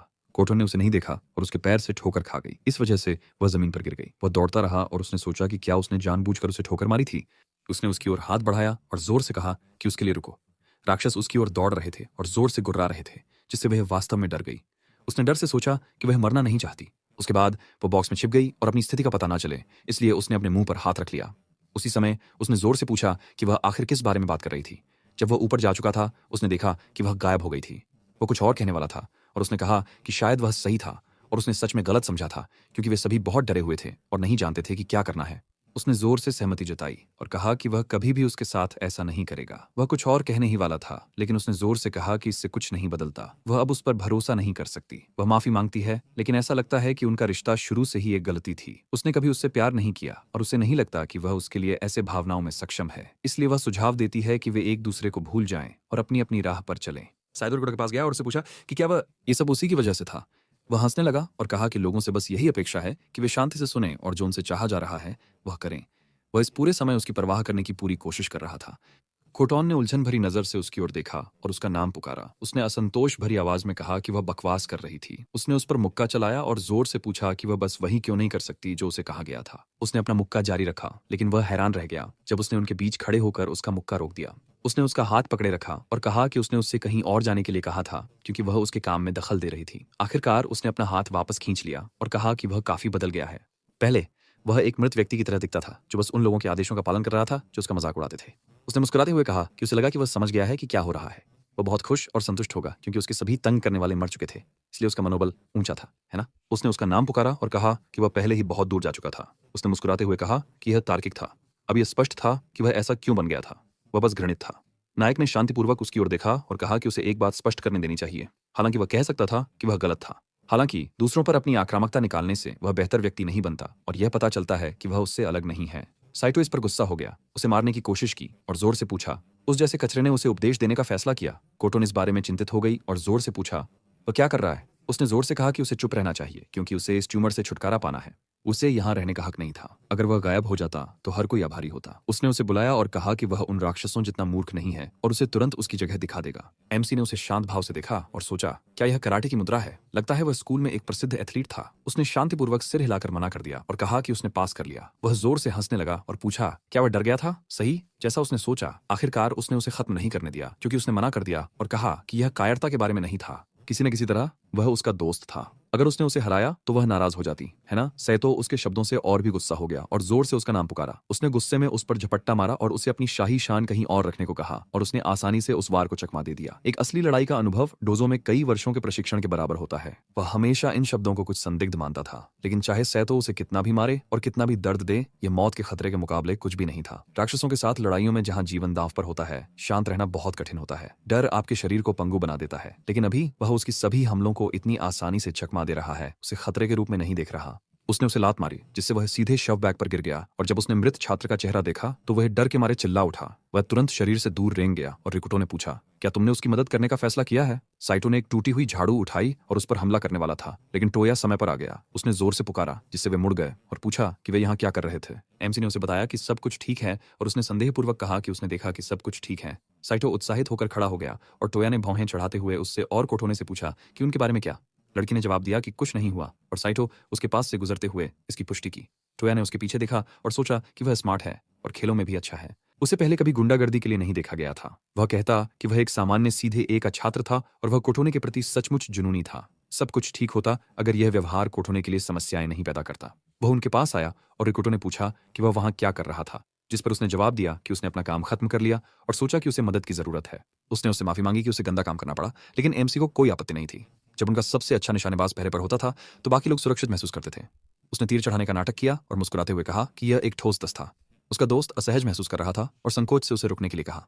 वह ये क्यों उठा रहा था। उन्हें देखते हुए कोटो ने मुस्कुराई और चुपचाप नोट किया कि वे अच्छी तरह से मिलते हैं, जिसके बाद टोया ने सुझाव दिया कि वे शवों को छत पर ले जाएं और फिर जो कुछ हुआ उस पर चर्चा करें। दोनों सहमत हो गए और जल्द ही शाम हो गई। छात्र कक्षा में इकट्ठा हुए और सोने की तैयारी करने लगे, जबकि अन्य खाना खा रहे थे। शिक्षक अयामा ने लंच बॉक्स को फर्श पर रखा और कहा कि जब तक वे स्कूल में रह सकते हैं यह उनके लिए पर्याप्त होगा। वो हंसा और खुद की तारीफ करते हुए कहा कि वे लोग भाग्यशाली हैं कि उनके पास वह नेता के रूप में है। इस बीच लड़कियों ने सोचा कि यह बूढ़ा आदमी कितना अजीब है और टोया ने अपने हाथ में चॉकलेट बार को देखते हुए कहा कि उसे खाने का मन भी नहीं कर रहा। कोठान ने उससे सहमति जताई, लेकिन रिकुटो उनके विपरीत सब कुछ खा गया। उसके दोस्त ने हल्की मुस्कान के साथ कहा कि उसे भूख लगी होगी, जिस पर उसने जवाब दिया कि अगर आप खाने के बारे में पूरी तरह से भूल जाते हैं तो आप भूख से मर सकते हैं। किसी ने बगल से असंतोषपूर्वक कहा। सकुरा ने अपना फोन चालू करने की कोशिश की, लेकिन वह कुछ भी करने में पूरी तरह असमर्थ थी। तीनों ने उसके पास जाने का फैसला किया और टोया ने पूछा कि क्या गलत था। फोन चार्जर देखकर वह थोड़ा हैरान हुआ और उसने कहा कि उसे यह अपने बैग में मिला। उसने फोन चार्ज करने की कोशिश की, लेकिन ऐसा लगा जैसे बैटरी पूरी तरह से खत्म हो गई हो। लड़के ने सुझाव दिया कि शायद चार्जर ही खराब हो सकता है, लेकिन वह इस बात को लेकर निश्चित थी कि ऐसा नहीं है। आखिरकार उसने इसे हाल ही में खरीदा था और फिर भी यह बहुत अजीब था। फोन से सचमुच राक्षस बाहर निकल आए। आखिर ऐसा क्यों हो सकता था? उसने लेटकर थकान से कहा कि उसने सोचा था कि कम से कम इंटरनेट पर ब्राउज करके यह पता लगाए कि क्या अन्य बचे हुए लोगों से कोई खबर है, लेकिन न तो इंटरनेट था और न ही काम करने वाला फोन। कोटोने ने पूछा कि बिना बिजली के वे इंटरनेट कैसे प्राप्त कर सकते हैं। उसने जवाब दिया कि वे किसी गाँव में नहीं बल्कि एक आधुनिक शहर में रहते थे। उसे यकीन था कि उनके पास कहीं न कहीं एक सर्वर था जो बाहरी बिजली स्रोत पर निर्भर नहीं करता था और वह निश्चित रूप से काम करना चाहिए। तो मैंने उसकी ओर देखा। वह उलझन में था और कहा कि उसे समझ नहीं आ रहा था कि ऐसी स्थिति में सर्वर कैसे काम करना चाहिए। उसने और कुछ समझाने का निर्णय नहीं लिया और नाराजगी से कहा कि अगर उसके पास एक फोन होता जिसे राक्षसों ने नहीं निकाला होता तो सब कुछ ठीक हो सकता था। फिर एमसी के दिमाग में एक विचार आया। उसने उसे अपना फोन दिखाया और कहा कि कोई भी इससे बाहर नहीं निकला था, यह आपदा शुरू होने से पहले ही टूट गया होगा। तो मैंने कहा कि उसका फोन टूटा हुआ था, इसलिए उन्हें इसकी बिल्कुल भी जरूरत नहीं होगी। सकुरा विचारों में खोई हुई थी और कोटोने ने अपना फोन निकाला और मुस्कुराते हुए कहा कि यह उसी मॉडल का था, बस वह भी इसे वास्तव में इस्तेमाल नहीं करती थी। तोया ने उनके फोन पर नजर डाली और देखा कि यह मॉडल काफी पुराना था। उन्होंने इसे कितने समय पहले खरीदा था? रिकुटो ने थोड़ी हैरानी से पूछा कि मॉडल कितना पुराना था, जबकि सकुरा ने सोचते हुए कहा कि वे इसे ठीक कर सकते हैं। अगर उनके पास वही मॉडल होते तो वह निश्चित थी कि रिकुटो का फोन फिर से चालू हो सकता है। तोया को एहसास हुआ कि यह वास्तव में काम कर सकता है और उत्सुकता से पूछा कि क्या वह वास्तव में ऐसा कर सकती है। वह मुस्कुराई और खुशी से कहा कि ऐसा लग रहा था जैसे अंधेरे में एक आशा की किरण फूट पड़ी हो। जैसे ही सुबह हुई उन्होंने सभी छात्रों को बातचीत के लिए इकट्ठा किया। तोया ने कहा कि अगर वे यूं ही बैठे रहे तो वे निश्चित रूप से ज्यादा दिन नहीं टिक पाएंगे। जो खाना वे ढूंढ पाए थे वह अधिकतम 3 दिन तक चलेगा। उनका बाहरी लोगों से कोई संपर्क नहीं था और न ही उन्हें यह जानकारी थी कि क्या हुआ था। एमसी हथियार भंडारण क्षेत्र के पास गए और कहा कि स्कूल में जो आत्मरक्षा उपकरण उन्हें मिले थे वे बहुत अच्छे नहीं थे, यहाँ तक कि एक लोहे की पाइप भी बेहतर होती। तोया ने कहा कि संक्षेप में वे यहाँ फंसे हुए थे, लेकिन सकुरा ने इस स्थिति से बाहर निकलने का एक तरीका ढूंढ लिया था। आपदा के समय रिकुटो के फोन से एक भी राक्षस नहीं निकला क्योंकि वह पहले से ही टूटा हुआ था, लेकिन चूंकि कोटोने के पास वही फोन मॉडल था वे इसे ठीक कर सकते थे। उसने सकुरा की ओर देखा, उससे अपने शब्दों की पुष्टि करने के लिए कहा और उसने एक अजीब मुस्कान के साथ इसे एक अनिश्चित नजर से पुष्टि की, जिससे सभी को संदेह हुआ। एमसी ने ताकाया की ओर देखा और कहा कि यह सब उसी की वजह से था क्योंकि उसी ने इसे तोड़ा था। उसने कहा कि अगर वे इस हारे हुए का फोन ठीक भी कर लें तो क्या? तो मैंने कहा कि वे इंटरनेट का उपयोग कर सकते हैं और शायद इससे उन्हें यह जानने में मदद मिले कि क्या हुआ। वे बाकी बचे हुए लोगों को ढूंढ लेंगे और निकासी स्थलों का पता लगाएंगे। कोटोने ने पूछा कि अगर उनका लक्ष्य इंटरनेट का उपयोग करना है तो शायद कंप्यूटर का उपयोग करना बेहतर होगा। सकुरा ने कहा कि वह काम नहीं करेगा और उसे सब कुछ समझाया। जैसे सभी अन्य स्मार्टफोन सभी कंप्यूटर भी टूट गए थे। उसे नहीं पता था कि यह कैसे संभव था, लेकिन जब राक्षस प्रकट हुए तो इससे कोई फर्क नहीं पड़ा कि उपकरण बंद थे या नहीं, वे सभी बीच में फंस गए थे। सीधे शब्दों में कहें तो सभी उपकरण जो उन्हें इंटरनेट से जुड़ने की अनुमति देते क्षतिग्रस्त हो गए थे। उसने अपना सिर पकड़ लिया और कहा कि वह इस बात की तर्क या सामान्य समझ को बिल्कुल नहीं समझ पा रही थी। तोया ने बताया कि किसी भी स्थिति में रिकुटो का फोन पहले ही आपदा के दौरान टूट चुका था और शायद इसे ठीक करने के बाद वे बाहरी दुनिया से संपर्क कर पाएंगे। उन्हें नहीं पता, शायद कुछ भाग्यशाली लोग रिकुटो की तरह हैं जिन्होंने अपने उपकरणों को इंटरनेट के साथ ठीक कर लिया, लेकिन अब मुख्य लक्ष्य इन लोगों से संपर्क करने की कोशिश करना है। एमसी ने अपना हथियार उठाया और कहा कि सब कुछ पहले ही तय हो चुका है। उनके स्कूल के पास एक डिस्काउंट सेंटर में फोन ठीक करने के लिए उपकरण मिल सकते हैं। सकुरा ने सहमति जताई, यह जोड़ते हुए कि वे वहां कुछ पा सकते हैं, और छात्रों ने आशा से सुझाव दिया कि वे तुरंत वहां जाएं। वहां उन्हें न केवल उपकरण मिल सकते हैं बल्कि भोजन और शायद हथियार भी मिल सकते हैं। शिक्षक ने सख्ती से इसका विरोध किया, यह कहते हुए कि एक शिक्षक के रूप में वह छात्रों को इतना लापरवाह कुछ करने की अनुमति नहीं दे सकते। रिकुटो ने पूछा कि फिर वह क्या सुझाव दे रहा था, कि वे सब चुपचाप अपनी मौत का इंतजार करें। उसने घबराते हुए जवाब दिया कि निश्चित रूप से ऐसा नहीं है, लेकिन उन्हें कैसे पता चलेगा? शायद कोई बहुत जल्द उनके लिए आ जाएगा। इससे भी महत्वपूर्ण बात यह है कि अगर वे बाहर जाते हैं तो वे शायद बहुत सारे राक्षसों का सामना करेंगे। तब वे क्या करेंगे?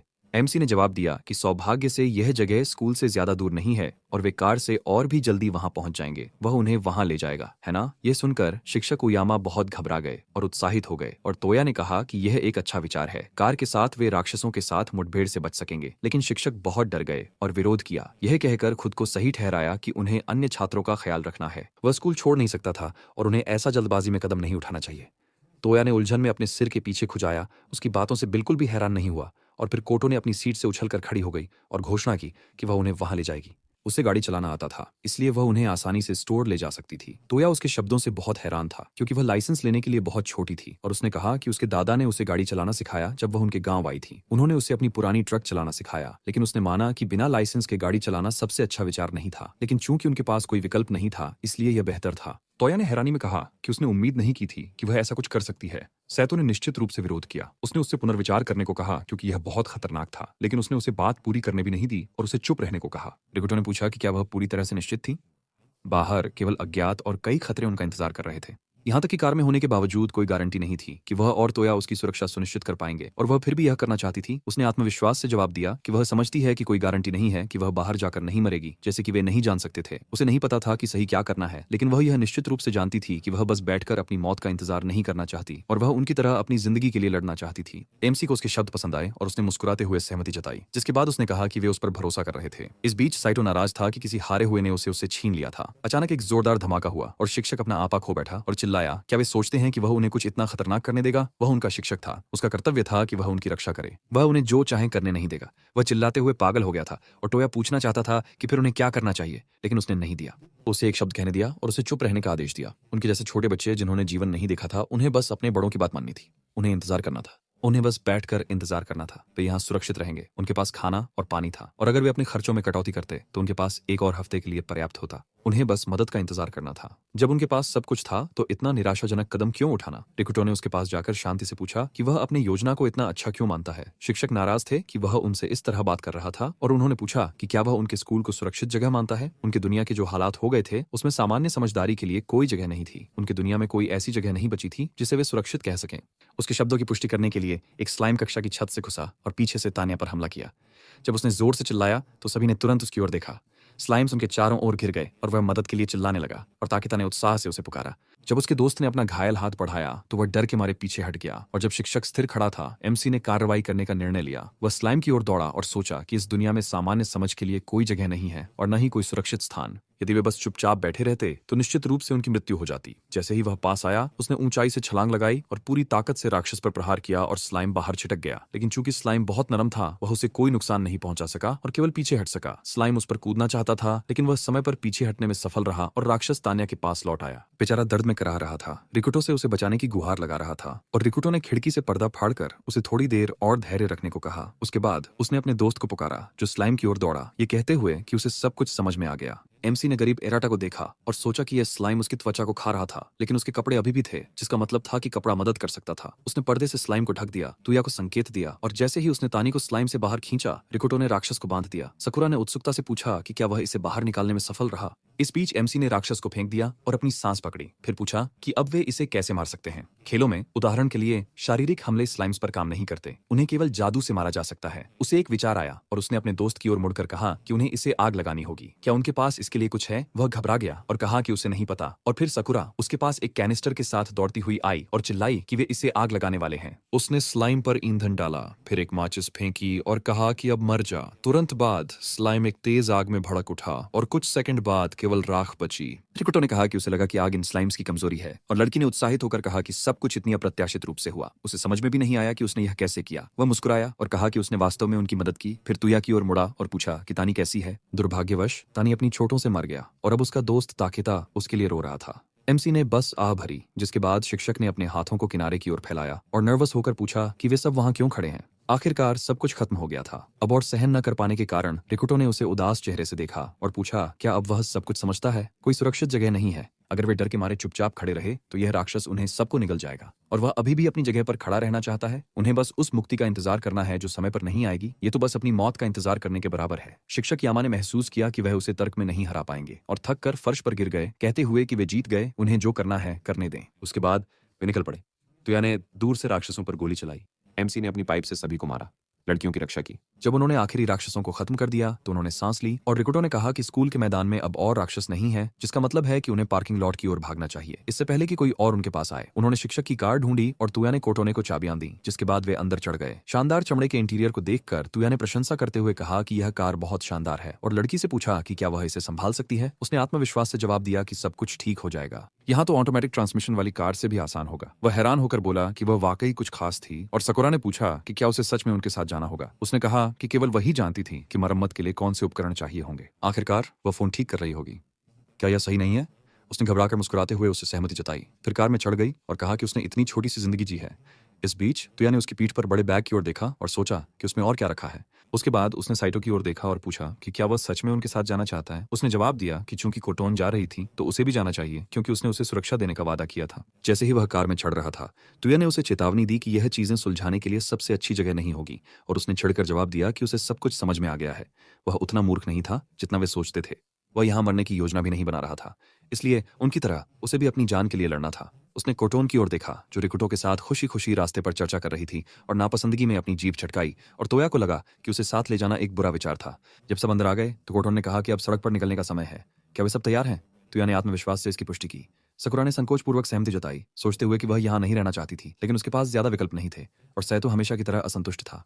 एमसी ने कहा कि चूंकि सभी तैयार थे, वे निकल रहे थे। उनका गंतव्य डिस्काउंट सेंटर था। कोटोने ने गैस पैडल दबाया और कार आगे बढ़ गई, जबकि शिक्षक और अन्य छात्र खिड़की से देख रहे थे। लड़की ने देखा कि वे जा चुके थे, फिर शिक्षक की ओर मुड़ी और कहा कि उन्हें छत पर लाशों को जितनी जल्दी हो सके जला देना चाहिए। रिकुटो ने ऐसा कहा था। उसने गुस्से में अपनी लकड़ी की काताना को फर्श पर पटक दिया और उसे चुप रहने का आदेश दिया। वह इस बात से गुस्से में था कि वे सभी केवल रिकुटो पर निर्भर थे और उस पर नहीं, और उसने कहा कि चूंकि उसने यह कहा था, उसे खुद ही इससे निपटना चाहिए। क्या वे सब भूल गए थे कि यहाँ वही प्रभारी था? वे केवल वही करेंगे जो उसने कहा। छात्र इतने डरे हुए थे कि वे विरोध करने की हिम्मत नहीं कर सके, लेकिन छत पर शवों को सड़ने के लिए छोड़ने से निश्चित रूप से परिणाम होंगे। इस बीच छात्र पहले से ही अपने गंतव्य की आधी दूरी तय कर चुके थे। वे शहर की बर्बाद सड़कों से गुजर रहे थे, जहां अब लोग नहीं बल्कि राक्षस घूम रहे थे। वे शवों को खत्म कर रहे थे जब उन्होंने देखा कि एक कार उनकी ओर तेजी से आ रही है, खतरनाक तरीके से गुर्राते हुए। कोटोने ने बिना किसी संकोच के सीधे उन पर कार चढ़ा दी, उन्हें गिरा दिया, और एमसी ने टिप्पणी की कि उसने बहुत अच्छा काम किया। उसने घबराते हुए कहा कि उसे मदद करके खुशी हुई, जबकि टोया सनरूफ से बाहर झांकते हुए बोले कि आखिरकार कार से जाना सही निर्णय था। छोटे राक्षस कोई समस्या नहीं थे, लेकिन इतने बड़े लोगों के साथ वे क्या करेंगे? उसने सड़क के आगे विशाल साइक्लोप्स की ओर देखा और कहा कि आगे बढ़ना कोई विकल्प नहीं था, उन्हें कोई और रास्ता खोजना होगा। सकुरा ने एक नक्शा निकाला और कहा कि फिर उन्हें चौराहे पर लौटकर दाईं ओर मुड़ना चाहिए। रिकुटो ने कोटोने से कहा कि वे उस पर निर्भर कर रहे थे, जिस पर उसने शर्माते हुए मुस्कुराया, और साइटो को यह स्पष्ट रूप से पसंद नहीं आया।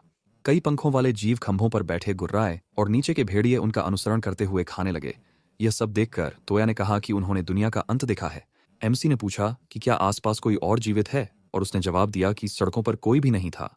उसने कहा कि उसे यकीन था कि अभी भी कुछ लोग बाहर हैं जो उनके जैसे ही भाग्यशाली थे, और उसने यह भी कहा कि आमतौर पर ऐसी स्थिति में लोग कहीं छिप जाते हैं। सकुरा ने कहा कि वे इस स्थिति में गाड़ी चलाते हुए बिल्कुल सामान्य नहीं थे। साइतो ने कोटोने से कार रोकने के लिए कहा और उसने तुरंत गति धीमी कर दी। फिर पूछा कि क्या कुछ गलत है, तो यह चिंतित था और पूछा कि क्या उसने कुछ देखा है। उसने आगे की ओर इशारा किया और कहा कि अगर वे यहाँ से लगभग 50 मीटर चलाते हैं तो वे एक दुकान तक पहुंच जाएंगे। वे वहां से खाना ले सकते हैं, उन्हें सामान लेने जाना चाहिए, है ना? सकुरा ने उससे सहमति जताई और रिकुटो ने कहा कि वे खाना लेने के लिए किसी और समय जा सकते हैं। अब उनका एक अलग लक्ष्य था। साइटो ने असंतोष के साथ कहा कि उसने उससे पूछा भी नहीं, या क्या उसे लगता था कि वहां खतरनाक है, या शायद वह उसकी राय को ध्यान में नहीं रखना चाहता था। साइटो ने फिर से चीजों को सुलझाना शुरू किया और कहा कि रिकुटो केवल राक्षसों से लड़ने में अच्छा था। ऐसा नेता उनके लिए किसी काम का नहीं होगा। वे आखिर कब इसे समझेंगे? टोया ने उसे रुकने के लिए कहा। रिकुटो अपनी राय व्यक्त करना चाहता था, लेकिन उसने उसे एक शब्द भी नहीं कहने दिया। सकुरा उससे सहमत थी और कहा कि अब झगड़ने का समय नहीं था। कोटो ने भी इसी राय में थी और उसने साइटो को उलझन में पुकारा, जिस पर उसने केवल नाक चढ़ाई और फिर से खिड़की के बाहर असंतोष के साथ देखने लगा। अब तोया भी सोच रहा था कि उन्हें क्या करना चाहिए। वे पूरी तरह से सुनिश्चित नहीं थे कि उन्हें अपने गंतव्य पर खाना मिलेगा या नहीं। शायद वहां एक बड़ा राक्षस भी हो सकता है। क्या भोजन के लिए बाहर जाना सही होगा, लेकिन राक्षसों से मिलने का उच्च जोखिम है? उसकी शंकाओं को देखते हुए एमसी ने कहा कि इस स्थिति में कोई वास्तव में सही निर्णय नहीं है। इसके अलावा भले ही उसने शहर में प्रवेश का अधिकार बचा लिया, यह अभी भी स्पष्ट नहीं था कि उनका निर्णय पूरी तरह से सही था या नहीं। लेकिन चूंकि वे यहाँ थे, वह अपनी पूरी कोशिश करना चाहता था, इसलिए उन्हें वही करने दें जो उन्हें सही लगे। अगर उन्हें सही लगता है तो वह उनके किसी भी पहल का समर्थन करेगा। उसके दोस्त को उसकी बातों से थोड़ी हैरानी हुई और वह मुस्कुराया, जिसके बाद उसने घोषणा की कि फिर वे पहले दुकान जाएंगे। भोजन भी उनके लिए महत्वपूर्ण है, और अगर यह पास में है तो वे दूसरों के लिए अधिक सामान लेने का अवसर ले सकते हैं। वे सहमत हैं, है ना?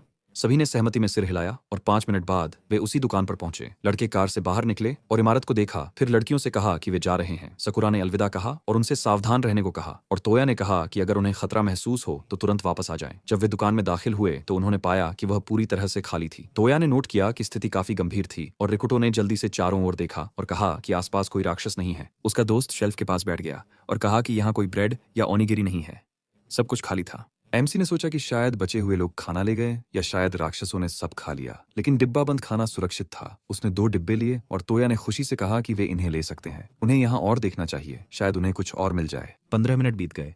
उन्होंने खाने से भरे बैगों को देखा। ऐसा लगता है कि उन्होंने यहाँ से जितना हो सकता था सब कुछ इकट्ठा कर लिया था। साइटो ने कुछ आवाजें सुनी। उसने मुड़कर दूसरों से कहा कि पीछे के कमरे में कोई है। तोया ने बिना किसी औपचारिकता के तुरंत दरवाजा खोला और जोर से पूछा कि क्या कोई वहां है, लेकिन अंदर खाली था। केवल एक गत्ते का डिब्बा फर्श पर पड़ा था जिसमें ब्रेड थी, लेकिन यह बहुत संदिग्ध लग रहा था। साइटो ने देखा कि डिब्बा ब्रेड से भरा हुआ था और वह बहुत खुश हुआ, कहने लगा कि वे बहुत भाग्यशाली हैं। वह इसे लेना चाहता था, लेकिन रिकुटो ने उसे रुकने के लिए कहा। उसने छिड़कर उससे पूछा कि क्या उसे इस बात से कोई आपत्ति है कि उसने कुछ उपयोगी चीज ढूंढ ली है। उसने जवाब में पूछा, क्या उसे यह अजीब नहीं लगता अगर इस डिब्बे में खाना है तो इसके ठीक बगल में फर्श पर अजीब खून के धब्बे क्यों हैं? यहाँ क्या हुआ? साइटो ने नाखुशी से पूछा। वह किस ओर इशारा कर रहा है? उसने फर्श की ओर इशारा किया और कहा कि उसे नहीं पता कि डिब्बे में क्या गड़बड़ है, लेकिन उसे कम से कम अपने पैरों की ओर देखना चाहिए। किसी ने एक संदेश छोड़ा था। फर्श पर खतरा, बाहर रहें लिखा था और एक तीर बॉक्स की ओर इशारा कर रहा था। उसने कहा कि उसे इस बारे में बुरा एहसास हो रहा है, इसलिए उसने सोचा कि उन्हें वहां नहीं जाना चाहिए। लेकिन सैटो निश्चित रूप से रिकुटो के प्रति अपनी नफरत के कारण उसकी बात को गंभीरता से नहीं लिया और हंसते हुए पूछा, क्या यही उसके तर्क हैं? क्या वह उसे छोड़ने के लिए मना रहा है और फिर वह चुपके से सब कुछ ले लेगा और खुद को कमाने वाला दिखाएगा? वह उसकी चाल समझ गया। उसने बॉक्स उठाया और गर्व से घोषणा की कि यह उसकी लूट है, लेकिन उसे उम्मीद नहीं थी कि यह रोटी वास्तव में रोटी नहीं थी। एक आकारहीन द्रव्यमान दिखाई दिया। डिब्बे से एक बड़ी आंख सीधे उसकी ओर देख रही थी और फिर राक्षस उस पर झपटा और वह डर के मारे जोर से चिल्लाया। कार में लड़कियों ने यह सुना और चिंतित हो गईं और सकुरा ने कुछ अजीब देखकर कोटोन का सिर पकड़कर उसे झुकने को कहा। पास में छिपकली जैसे आदमी थे। उन्हें शोर सुनाई दिया होगा और वे यहाँ आ गए होंगे। इस बीच कोटो ने रिकुटो के बारे में चिंतित थी। इस बीच एक मिमिक ने साइटो पर हमला किया और एमसी उसकी मदद के लिए दौड़ा। उसने झटका दिया, फिर पूरी ताकत से राक्षस को मारा, उसे एक तरफ फेंक दिया और जैसे ही वह जमीन पर गिरा उसने उसे पीटना शुरू कर दिया। खत्म करने के बाद उसने सांस ली और कहा कि यह एक मिमिक होना चाहिए, एक राक्षस जो खजाने का नाटक कर रहा है। ऐसा लग रहा था कि खेल के राक्षसों ने उनकी वास्तविकता पर कब्जा कर लिया है। इस बीच तोया पहरे पर खड़ा था। उसने दुकान से बाहर झांका और रिकुटो को खतरे की चेतावनी दी। वे सावधानी से यूटिलिटी रूम से बाहर निकले और छिपकली मानवों को देखा। एमसी ने कहा कि वे शायद दुकान से आने वाले शोर से आकर्षित हुए होंगे। उसके दोस्त ने कहा कि उनकी संख्या बहुत अधिक है, लेकिन ऐसा लगता है कि उन्होंने अभी तक उन्हें नहीं देखा है। वे क्या करेंगे? उसने कहा कि उन्हें किसी तरह उनके चारों ओर से निकलना होगा। वे निश्चित रूप से 5 राक्षसों को हरा नहीं सकते। तोया ने उससे सहमति जताई और कहा कि उन्हें यह भी पता लगाना होगा कि कार में लड़कियां कैसी हैं। इस बीच एक लिजर्ड मैन कार के पास घूम रहा था और लड़कियां चुपचाप बैठी थीं और हिली नहीं। लेकिन जब राक्षस ने अपनी भाला से कांच को भेदा तो वे डर के मारे जोर से चिल्लाईं और लड़कों ने इसे सुना। तोया ने तुरंत समझ लिया कि उन्हें देख लिया गया है और रिकुटो से पूछा कि अब उन्हें क्या करना चाहिए, और उसने चिल्लाकर कहा कि कोई विकल्प नहीं है, उन्हें हमला करना होगा। उसने लड़कों को पुकारा, लेकिन साइटो इतना डरा हुआ था कि वह डर के मारे कांप रहा था, बाहर आने की हिम्मत नहीं कर रहा था। यह महसूस करते हुए कि वह कुछ भी करने में असमर्थ था, तोया ने कहा कि इसका मतलब है कि वे पुराने तरीके से लड़ेंगे। इस बीच छिपकली आदमी ने लड़कियों को कार से बाहर खींच लिया और उन्हें खत्म करने के लिए जमीन पर फेंक दिया। उनमें से एक भाले से उन्हें भेद नहीं वाला था, लेकिन एक तीर उसकी गर्दन में धंस गया और वह जमीन पर गिर पड़ा। उसके साथी हैरान थे और फिर एमसी प्रकट हुआ। वह दुकान से जोरदार चीख के साथ बाहर दौड़ा और राक्षस पर झपट पड़ा। उसके सिर पर पाइप से वार किया, जिससे 1 बजने की आवाज आई। इसके बाद उसने कोटोन को पुकारा और उससे कहा कि वह सकुरा का ख्याल रखे, वे उनका ध्यान भटकाएंगे और उन्हें भागने देंगे। इस बीच वह खुद को तीनों से घिरा हुआ पाया और उसका दोस्त दुकान के पीछे छिपा हुआ था। अपनी छिपने की जगह से झांकते हुए उसने उनमें से एक पर तीर चलाया, लेकिन उसने आसानी से बचा लिया और उसे लगा कि स्थिति बहुत खराब है, क्योंकि वे उसके बारे में जानते हैं। वे आसानी से तीरों से बच जाते हैं, इसलिए वह रिकुटो को कवर नहीं कर पाएगा। इस बीच उसने सोचा कि यह स्पष्ट था कि वे राक्षसों के बड़े समूह को संभाल नहीं सकते। क्या वह सच में यहां मरने वाला था? लेकिन वह इतनी आसानी से हार मानने वाला नहीं था। जैसे ही एक राक्षस ने उस पर हमला किया, उसने उसके हमले को रोक दिया और उसी क्षण दूसरा उसके पीछे से उस पर झपटा। उसने डर के मारे पीछे मुड़कर देखा और उसके मन में एक विचार आया कि वह मरना नहीं चाहता, और अचानक एक पत्थर छिपकली आदमी के सिर पर आकर लगा। तीनों ने आश्चर्य से उसकी ओर देखा और फिर इमारत की छत से तुता नाम के लड़के की खुशमिजाज आवाज सुनाई दी, जो कह रहा था कि एक को अक्षम कर दिया गया है। उसके कपड़ों से लग रहा था कि वह उनके स्कूल का था, तो यह पता चला कि वही था जिसने उस पर पत्थर फेंका था। उसने कुछ और पत्थर उठाए और खुद को तैयार किया, फिर उन्हें छिपकली आदमियों पर फेंका और वे बचने की कोशिश में बेचैन हो गए। तोया के लिए यह सही मौका था।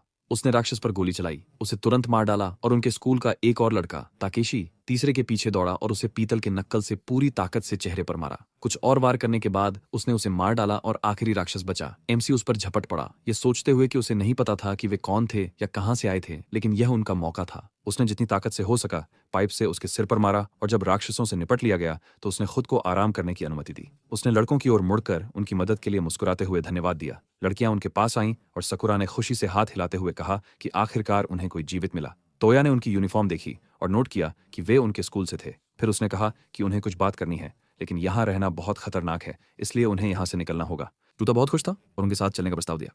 उन्हें एक सुरक्षित जगह बता दी। उसने अपने दोस्त की ओर देखा और पूछा, उसे कोई आपत्ति तो नहीं है? उसने सिर हिलाया और तोया ने नर्वस होकर हंसते हुए कहा कि उसे पहले ही लगा था कि वे खत्म हो चुके हैं। रिकुटो ने सहमति जताई, ये कहते हुए कि किस्मत उनके साथ थी। इसके बाद खोटो ने कार की ओर बढ़ी और सभी को अंदर बैठने के लिए कहा। तोता ये देखकर बहुत हैरान था कि उनके पास परिवहन था। वे निकल पड़े और 10 मिनट बाद उन्होंने अपना परिचय देने का फैसला किया। तोता ने कहा कि वह पहले वर्ष का छात्र था। उसका नाम इसेतुता था। फिर उसने अपने दोस्त की ओर इशारा किया और कहा कि वह तीसरे वर्ष का था, यामाओका ताकेशी। उसने आगे झुककर कहा कि उनका सुरक्षित स्थान ठीक सामने था। यह एक बड़ा लव होटल निकला। लड़कियों ने इसे देखा और शर्मा गईं और एमसी ने टिप्पणी की कि यह एक शानदार जगह थी। दिन के समय ऐसे स्थानों पर लगभग कोई लोग नहीं होते थे, जिसका मतलब था कि फोन भी कम होते थे। तूता ने उसे सहमति जताई और तोया ने उसे संदेह से देखा, ये कहते हुए कि यह तार्किक था, लेकिन वह शायद सोच रहा था कि वे वहां कैसे पहुंचे। और तूता ये समझते हुए कि वह क्या सोच रहा था, ने अपने दोस्त की पीठ पर थपथपाया और उत्साह से कहा कि वे उस तरह के रिश्ते में बिल्कुल नहीं थे। उसने हाथ हिलाते हुए कहा कि उसने पहले ही अंदाजा लगा लिया था और फिर उनके साथ जानकारी साझा करने की पेशकश की। लेकिन साइटो इस विचार से खुश नहीं था। वह एक तरफ हट गया और उन्हें जो करना है करने को कहा, जिससे तूता को अजीब लगा और तोया ने उन्हें उसे नजरअंदाज करने को कहा। जब से वे निकले थे वह ऐसा ही व्यवहार कर रहा था। इस बीच सैतो रिकुटो पर गुस्से से जल रहा था। उसके बाद चर्चा का समय था और तूता ने कहा कि भले ही वे अब जानकारी साझा कर रहे थे, उसे बताने के लिए ज्यादा कुछ नहीं था। वह स्कूल के बाद घर जा रहा था जब उसके फोन से राक्षस निकलने लगे। वह विशेष रूप से मजबूत नहीं है, इसलिए उसने बस भागने का फैसला किया, लेकिन वह गिर गया और जब उसे लगा कि कोई उम्मीद नहीं है तो ताकेशी बाहर दिखाई दिया। कहीं से आकर उसे बचा लिया। वह बहुत ताकतवर है और उसी ने उन्हें आश्रय दिलाया। अगर वह नहीं होता तो वह कब का मर चुका होता। पता चला कि तोया ताकेशी को जानता था। उसने उसके बारे में सुना था, लेकिन बुरे तरीके से। ताकेडा के दोस्तों की तुलना में वह वास्तव में एक बदमाश है। वह झगड़ों में रहा है, हर तरह की संदिग्ध और आपराधिक गतिविधियों में शामिल रहा है और उसका याकुजा से भी संबंध है और कहते हैं कि उसने पहले ही किसी को मार दिया है। हालांकि जिस तरह से उसने टोटा की मदद की, शायद ये सब सिर्फ खाली गपशप है। कम से कम वह यही मानना चाहता है। ताकेशी ने कहा कि फोन से राक्षस बाहर आ गए, सड़क पर अराजकता शुरू हो गई और इससे पहले कि बहुत देर हो जाती वह खाना लेने गया और रास्ते में उससे मिला। एमसी ने कहा कि उनके पास उनके लिए एक सवाल था। क्या वे वही नहीं थे जिन्होंने दुकान के गोदाम में निशान छोड़ा था? उनके उलझन भरे चेहरों को देखकर यह निश्चित रूप से उन्होंने नहीं किया था और उसने उन्हें इसे भूल जाने के लिए कहा। जिसके बाद टोटा ने उनसे कहा कि वे उसे सब कुछ बताएं जो उनके साथ हुआ। बातचीत लंबी थी। वे होटल के एक कमरे में चले गए और जब टोया ने अपनी कहानी खत्म की तो टोटा ने आश्चर्य से कहा कि उसे तो यह भी नहीं पता था कि स्कूल में बचे हुए लोगों का एक पूरा समूह था। वे भाग्यशाली थे। तो अगर वे फोन ठीक कर लेते हैं तो क्या वे मदद के लिए कॉल कर सकते हैं? तोया ने जवाब दिया कि एक मौका है, हालांकि छोटा है। और फिर तोया ने पूछा कि वे दोनों आगे क्या करने वाले हैं। वे उन्हें मजबूर नहीं करेंगे, वे बस स्कूल की ओर जा सकते थे। उसके लहजे से सकुरा को लगा जैसे वह उन्हें मजबूर कर रहा था। दोनों ने इस बारे में सोचना शुरू किया, जिसके बाद ताकेशी ने घोषणा की कि वह उनके साथ जाएगा, जिससे उसके दोस्त को आश्चर्य हुआ, जिसने कहा कि उसे इसमें कोई समस्या नहीं दिख रही और इसके अलावा उनकी ताकत उपयोगी हो सकती है। टॉय ने जवाब दिया कि अगर वह वास्तव में उनके साथ गया तो वह बहुत मददगार होगा। जिसके बाद ताकेशी ने अपने दोस्त की ओर देखा और इस मामले पर उसकी राय पूछी। अगर वह नहीं चाहता तो वह स्कूल जा सकता था। उसने उत्साह से जवाब दिया कि चूंकि वह उनके साथ जा रहा था वह भी जाएगा। आखिरकार वह एक आदमी था। रिकोटो मुस्कुराया और कहा कि यह एक अप्रत्याशित परिणाम था, लेकिन वह अभी भी खुश था कि वे दुकान पर रुके। टॉय ने उससे सहमति जताई और जब वे खुश हो रहे थे ताकेशी ने कहा कि उनका विचार लापरवाह था। दुकान के रास्ते में बहुत सारे आवासीय भवन थे, जिसका मतलब था बहुत सारे राक्षस। एक गलत कदम और सभी मर सकते थे, इसलिए उन्हें सबसे सुरक्षित मार्ग चुनना था। ये किसी भी रणनीति का नियम है। सभी संभावित जोखिमों पर विचार करें और सबसे सुरक्षित रास्ता चुनें। सकुरा ने उनके शब्दों की प्रशंसा की और तोया ने कहा कि वह सही थे। वे बहुत भोले थे और संभावित जोखिमों के बारे में सोचा भी नहीं था। एमसी ने उससे सहमति जताई और कहा कि आगे बढ़ने से पहले उन्हें अपने अगले कदमों की योजना बनानी होगी। ताकेशी ने मार्ग की योजना बनाने का प्रस्ताव दिया, क्योंकि वह पहले से ही सैन्य रणनीति में रुचि रखते थे और किसी ने आपत्ति नहीं की। वे उत्साहपूर्वक योजना बनाने में जुट गए और सैतो हमेशा की तरह एक तरफ खड़ा रहा। केवल तब जब उन्होंने सब कुछ सोच लिया, वे सबसे सुरक्षित मार्ग निर्धारित करने के लिए यात्रा पर निकले। निश्चित रूप से कुछ खतरनाक क्षण थे, लेकिन उनके संयुक्त प्रयासों से वे आगे बढ़े। कई दिन बीत गए, लेकिन उनके पास पहले से ही एक सुरक्षित मार्ग के साथ एक पूरी नक्शा था। वे अंततः वहां पहुंचे जहां वे मूल रूप से जा रहे थे। केवल यात्रा ने उनकी अपेक्षा से अधिक समय लिया, लेकिन मुख्य बात यह थी कि कोई घायल नहीं हुआ। लड़कियों ने उनके सामने डिस्काउंट सेंटर को राहत के साथ देखा और ताकेशी ने अपने दोस्त से कहा कि वह पूरी तरह से कांप रहा था। उसे पता था कि उसे स्कूल जाना चाहिए था। उसने उत्साह से जवाब दिया कि वह बिल्कुल भी नहीं कांप रहा था, बस उसका दिल साहस से इतनी जोर से धड़क रहा था। साइतो हमेशा की तरह लगातार असंतुष्ट था और किनारे पर ही रहा, और जब वे सभी मिलकर डिस्काउंट सेंटर की ओर बढ़े तो रिकुटो ने सभी को सतर्क रहने के लिए कहा। असली परीक्षाएं आगे थीं। उसके दोस्त ने उससे सहमति जताई और कहा कि उन्हें सफल होना होगा। ये सब बेकार नहीं था कि वे इतनी दूर आए थे। इस बीच कई हर्पीज मांस की गंध से खींचकर स्कूल की ओर आ गईं और छात्र पहले से ही भूखे होने लगे थे। हर दिन उन्हें आधी रोटी मिलती थी और यह स्पष्ट रूप से पर्याप्त नहीं था। छात्रों में से एक ने अपना सिर पकड़ लिया, सोचते हुए कि यह अस्तित्व कब तक जारी रहेगा, और एक लड़की ने कहा कि वह सोच रही थी कि सकुरा कैसी होगी। उसकी दोस्त परेशान होकर ने कहा कि उसने तब से उनके बारे में कुछ नहीं सुना है। क्या वे सच में पहले ही मर चुके थे? एक और लड़की एनमोटो ने अपने भूख से दर्द कर रहे पेट को पकड़ा और उस शिक्षक के पास गई जो एक साथ 2 रोटियां खा रहा था। उससे कुछ खाना देने के लिए कहा क्योंकि वे पेट भर महसूस नहीं कर रहे थे। उसने उसकी मांग पर काफी कठोर प्रतिक्रिया दी, अपना हथियार जमीन पर पटकते हुए चिल्लाया कि वे कुछ भी नहीं समझते कि अब उन्हें भोजन बचाना होगा और बहुत कम बचा है। अगर वे कुछ नहीं समझते तो उन्हें चुपचाप बैठना चाहिए। ताकेडा ने दांत भींचते हुए कहा कि वह 2 लोगों के लिए खा रहा था जबकि वे टुकड़ों से संतुष्ट थे। एनामोटो ने कहा कि इस गति से वे अपनी वापसी तक नहीं टिकेंगे, और शिक्षक मुस्कुराया और कहा कि अगर वे अभी भी अपनी खाली दिमाग में सब कुछ नहीं समझते हैं तो वह अब उन्हें सब कुछ समझा देगा। वे लंबे समय से राक्षसों के लिए भोजन बन चुके थे। वह उत्तेजित हो गई और उससे कहा कि ऐसी बातें न कहें क्योंकि वे सभी के लिए निकले थे। वह आदमी उसके बहुत करीब आ गया जिससे वह चौंक गई और उसकी कमर में हाथ डालकर कहा कि चूंकि वह इतनी भूखी थी उसे दिखाना चाहिए कि वह इसे कितना चाहती है। अगर वह ऐसा करती तो वह उसके अनुरोध के बारे में सोचता। ये समझते ही कि वह क्या इशारा कर रहा था, उसने तुरंत उसकी बाहों से खुद को छुड़ाया और कुछ कदम पीछे हट गई, गुस्से में चिल्लाते हुए, वह क्या बकवास कर रहा है। उसने अपने हाथ फैलाए और कहा कि वह सिर्फ मजाक कर रहा था और लड़के पहले से ही गुस्से से पागल हो रहे थे। भूख और गुस्सा स्कूल की दीवारों के भीतर चरम पर पहुंच गए जब रिकुटो और उसका समूह इमारत में प्रवेश किया। तोया ने चारों ओर देखा और देखा कि वहां कोई राक्षस नहीं थे, और रिकुटो की ओर देखा।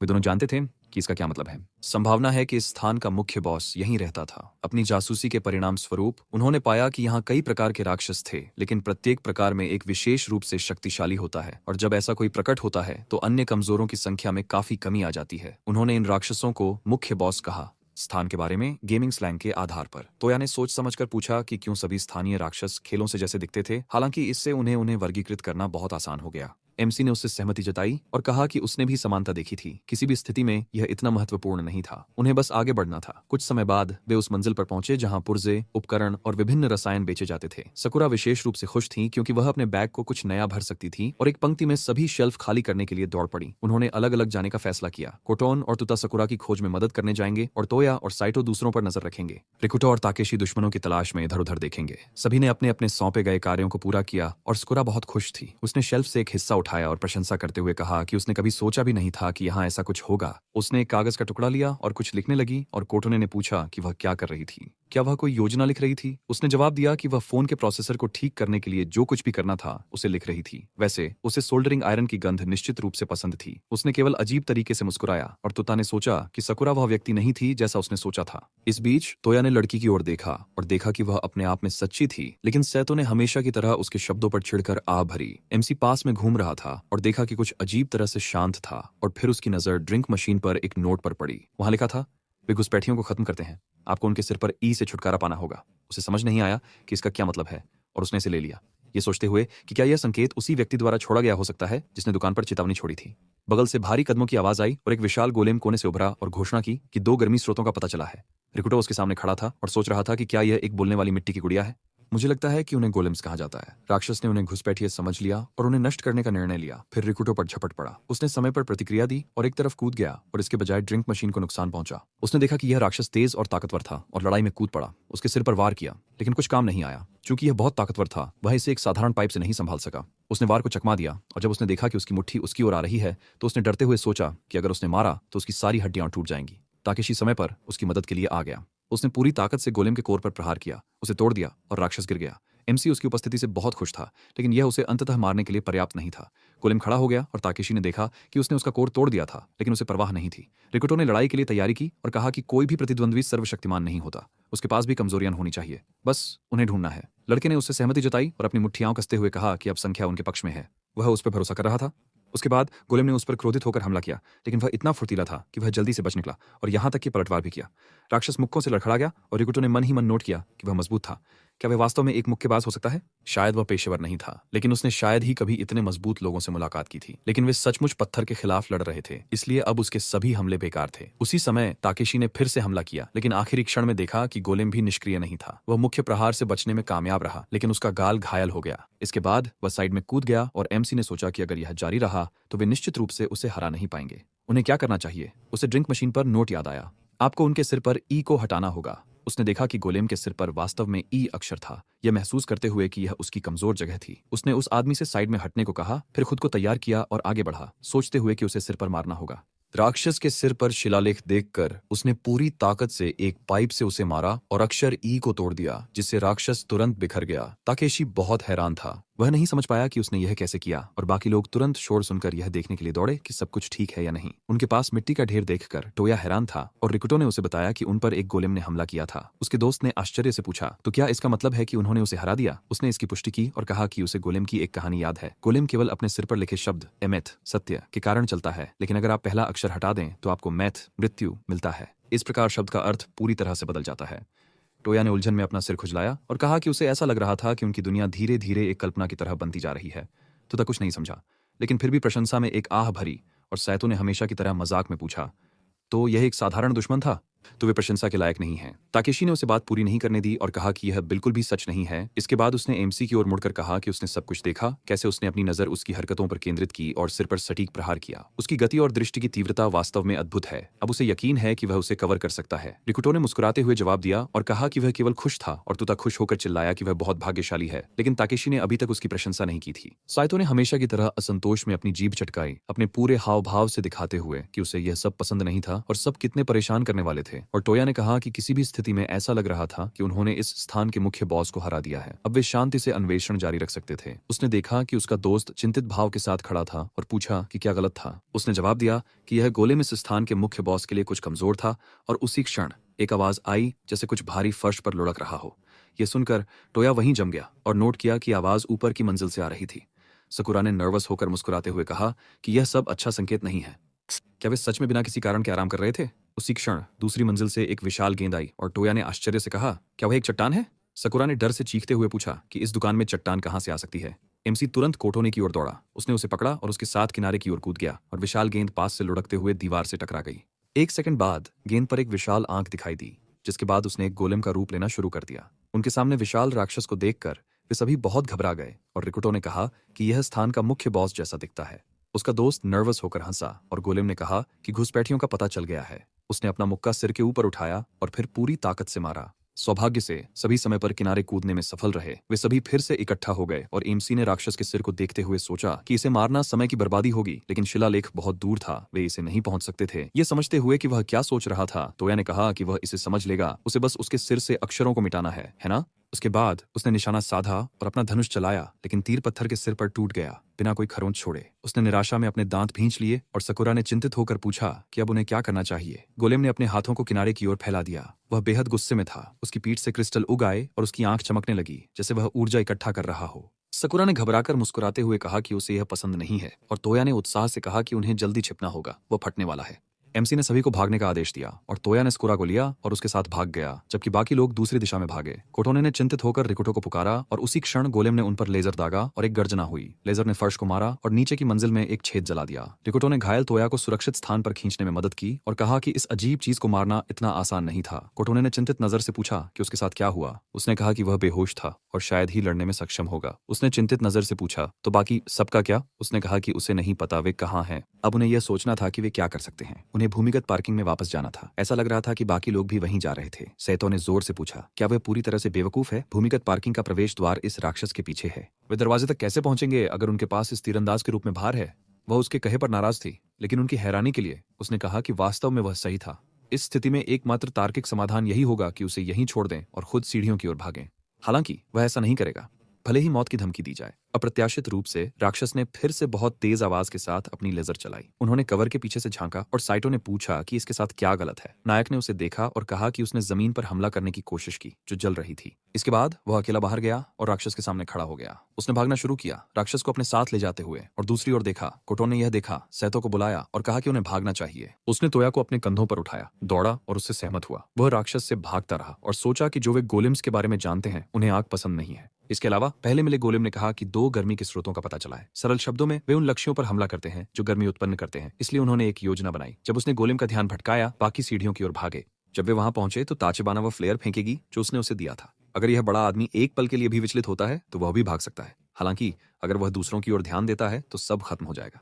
उसे किसी भी तरह से उसे रोकना होगा। कोटन और बाकी लोग सफलतापूर्वक सीढ़ियों तक पहुंच गए और उसने उसका नाम पुकारा। वह इससे खुश था, जोर से उसका नाम पुकारा और कहा कि उसे कार्रवाई करनी चाहिए। उसने सहमति जताई, झूली और फेंकने ही वाली थी। उसके लिए अप्रत्याशित रूप से साइटो ने उसका हाथ पकड़ लिया, फ्लेयर छीन लिया और उसे सीढ़ियों पर फेंक दिया। वह इससे नाराज हो गई और जोर से पूछा कि उसने क्या किया। उसने जोर से कहा कि उसके पास कोई और विकल्प नहीं था। अगर उसने इसे नहीं फेंका होता तो क्या होता? ये बड़ा आदमी उन पर हमला कर देता। वह चिंतित नजरों से मुड़ी और जोर से एमसी को पुकारा जो राक्षस के सामने खड़ा था। गोलेम ने अपने हाथ से जोरदार मुक्का मारा और उसे एक तरफ फेंक दिया। वह कई मीटर दूर उड़ गया और उसकी पीठ दीवार से टकराई। वह इस बारे में बहुत चिंतित थी। उसने उसे जोर से पुकारा और उसने कहा कि वह पास नहीं आ सकती, उन्हें उसे छोड़ देना चाहिए। मुख्य बात यह है कि उन्हें तुया का ख्याल रखना चाहिए। उसने जोर से सैतो को पुकारा और कहा कि अगर वह उसे इस तरह से छुटकारा पाना चाहता है तो ठीक है, लेकिन उसे दोनों की रक्षा करनी होगी। उसने मुस्कुराते हुए कहा कि उसने देखा। उसने उन्हें जाने के लिए कहा। वह उस पर बहुत गुस्सा हुई और उसने उसे जोर से चेहरे पर मुक्का मारा। वह जमीन पर गिर गया और वह उसके पास दौड़ी और जोर से उसका नाम पुकारा। वह गोलेम के हमले से बहुत घायल था। फर्श पर बैठा और पूछा। उसे पता था कि यह दिन आएगा, लेकिन सब कुछ इस तरह खत्म होगा। उसे याद आया कि सराटो ने कहा था कि चाहे वह कितनी भी कोशिश कर ले, वह अंत तक मरा ही रहेगा। रिकुटो ने सोचा कि शायद वह किसी बात में सही था। गोलम ने उस पर लेजर से हमला करना शुरू कर दिया, लेकिन आखिरी क्षण में कोटोने ने उसे पकड़ लिया और साइड में कूद गई। वह इससे बहुत हैरान हुआ और जोर से उसे पुकारा। वह बैठ गया और आश्चर्यचकित होकर पूछा कि उसने ऐसा क्यों किया। उसने उसे कॉलर से पकड़ लिया और जोर से पूछा कि क्या वह इतनी आसानी से अपनी जान से हाथ धोने का इरादा रखता है। वह उसे जानती थी और वह कभी भी उस तरह का व्यक्ति नहीं था। उसने आश्चर्यचकित भाव से अपने बचपन को याद किया और सोचा कि वास्तव में अतीत में उसने तब से अंत तक लड़ाई की थी। वर्तमान में वह खड़ा हुआ, अपनी पाइप उठाई और सोचा कि यह इसलिए था क्योंकि वह हमेशा जीना चाहता था। उसी समय तुया ने अपना धनुष चलाया, लेकिन वह राक्षस के सिर से पत्र मिटा नहीं सका। वह मुड़ा और सीढ़ियों पर खड़े छात्रों के समूह की ओर देखा। उसने गंभीर अभिव्यक्ति के साथ माफी मांगी और कहा कि वह कुछ मिनटों के लिए बेहोश हो गया था। वे दोनों खुश थे जब उन्होंने देखा कि वे सभी सुरक्षित हैं। तूता ने मुस्कुराते हुए कहा कि वे भी सोच रहे थे कि सीढ़ियों तक कैसे पहुंचा जाए। उन्होंने वास्तव में उनकी मदद की थी। तकेशी ने शांत भाव से कहा कि उन्हें इंतजार कराने के लिए माफी चाहते हैं। तुया ने एक तीर निकालना शुरू किया, जोर से नायक को बुलाया और पूछा, तो उन्हें इसे सुलझाना चाहिए, है ना? उसने सहमति जताई। फिर कोटोन को बुलाया और कहा कि गोलेम यहाँ आ रहा है, उसे छिप जाना चाहिए। उसने सहमति जताई और दौड़ने लगी और उसने राक्षस के हमले से बचाव किया। उसने इसे दूर से देखा और पूछा कि आखिर वे किस मुसीबत में पड़ रहे थे। सच में उसे जितनी जल्दी हो सके भागने की इच्छा हो रही थी। संभव है, ताकेशी ने कहा कि हालांकि ये बहुत देर हो चुकी थी। दूसरी तरफ से सीढ़ियों की ओर जाने वाले दरवाजे पर दस्तक हुई। साइतो इस वजह से बहुत डरे हुए थे और जोर से पूछा, दरवाजे के पीछे ये आवाजें क्या थीं? उन्होंने मुड़कर पूछा तो वे पहले ही आ चुके थे। छोटे गोलेम निचली मंजिलों पर छिपे हुए थे, हालांकि वे उनसे निपट लेते। स्कुरा इस घटना से बहुत हैरान थी और जोर से पूछी, तो क्या वे गिर गए थे? तोया ने जोर से एमसी को पुकारा और पूछा कि उन्हें क्या करना चाहिए। अगर वे वहीं खड़े रहते तो उन्हें तुरंत मार दिया जाता। उसने जोर से उसे पुकारा और कहा कि वह राक्षस का ध्यान भटकाएगा। उसका काम था पत्र को मारना। वह कोई तीर नहीं बचा सकता था और जितना हो सके कोशिश कर सकता था। जवाब में उसने जोर से कहा कि यह बेकार था, उन्होंने पहले ही कोशिश की थी और असफल रहे थे। उसने गंभीर भाव से कहा कि हालांकि उनके पास कोई विकल्प नहीं था, जब तक वे जीवित थे उन्हें लड़ते रहना था। सकुरा ने जीवित शब्द को पकड़ लिया और जोर से कुरोगाने और निशी को पुकारा। उसने अनिश्चित आवाज में कहा कि उसके पास एक विचार है, लेकिन उसे कुछ समय चाहिए। उसे पता था कि वह विशेष रूप से भरोसेमंद नहीं थी, लेकिन वह अपनी बात पूरी नहीं कर पाई क्योंकि उसने जोर से कहा कि वह उस पर भरोसा करता है और जितना समय लगेगा उतना समय देगा। वह इससे प्रभावित हुई और कहा कि हालांकि वही थी जिसने उन्हें यहाँ खींचा था। वह अपनी बात पूरी नहीं कर पाई क्योंकि उसने कहा कि बेशक वह उस पर विश्वास करता था क्योंकि उसने उन्हें कभी निराश नहीं किया था। रिकुटो ने जोर से टोया को पुकारा, जिसने सहमति जताई और कहा कि वे राक्षस का ध्यान भटकाएंगे और उसे जल्दी करनी चाहिए। यह वांछनीय था कि वह उनके मारे जाने से पहले इसे पूरा कर ले। तूता ने उसे बुलाया और पूछा कि क्या उसके पास कोई योजना है। उसने हिम्मत जुटाई और कहा कि चूंकि वे उस पर विश्वास करते हैं, वह निश्चित रूप से सफल होगी। ताकेशी राक्षस की ओर दौड़ा और गंभीर भाव से कहा कि वह भी जाएगा और उसे लड़कियों पर नजर रखनी चाहिए। इसके बाद स्कुरा ने विभिन्न पदार्थों से भरी कई फ्लास्क इकट्ठा की और उन्हें फर्श पर रख दिया। कोटोने ने देखा कि वह चिंता से कांप रही थी और पूछा कि क्या वह ठीक है। उसने डरी हुई आवाज में सहमति जताई और पूछा कि क्या वह कृपया उसके रास्ते में ना आए। गोलेम ने हाथ से प्रहार किया और नायक पीछे कूदने में सफल रहा। तूता ने चिंतित नजर से मुड़कर उसे पुकारा और कहा कि वह उससे जल्दी करने के लिए कह रहा था। वह जो हो रहा था उससे बहुत चिंतित थी और जोर से कहा कि उसे खुद पता है।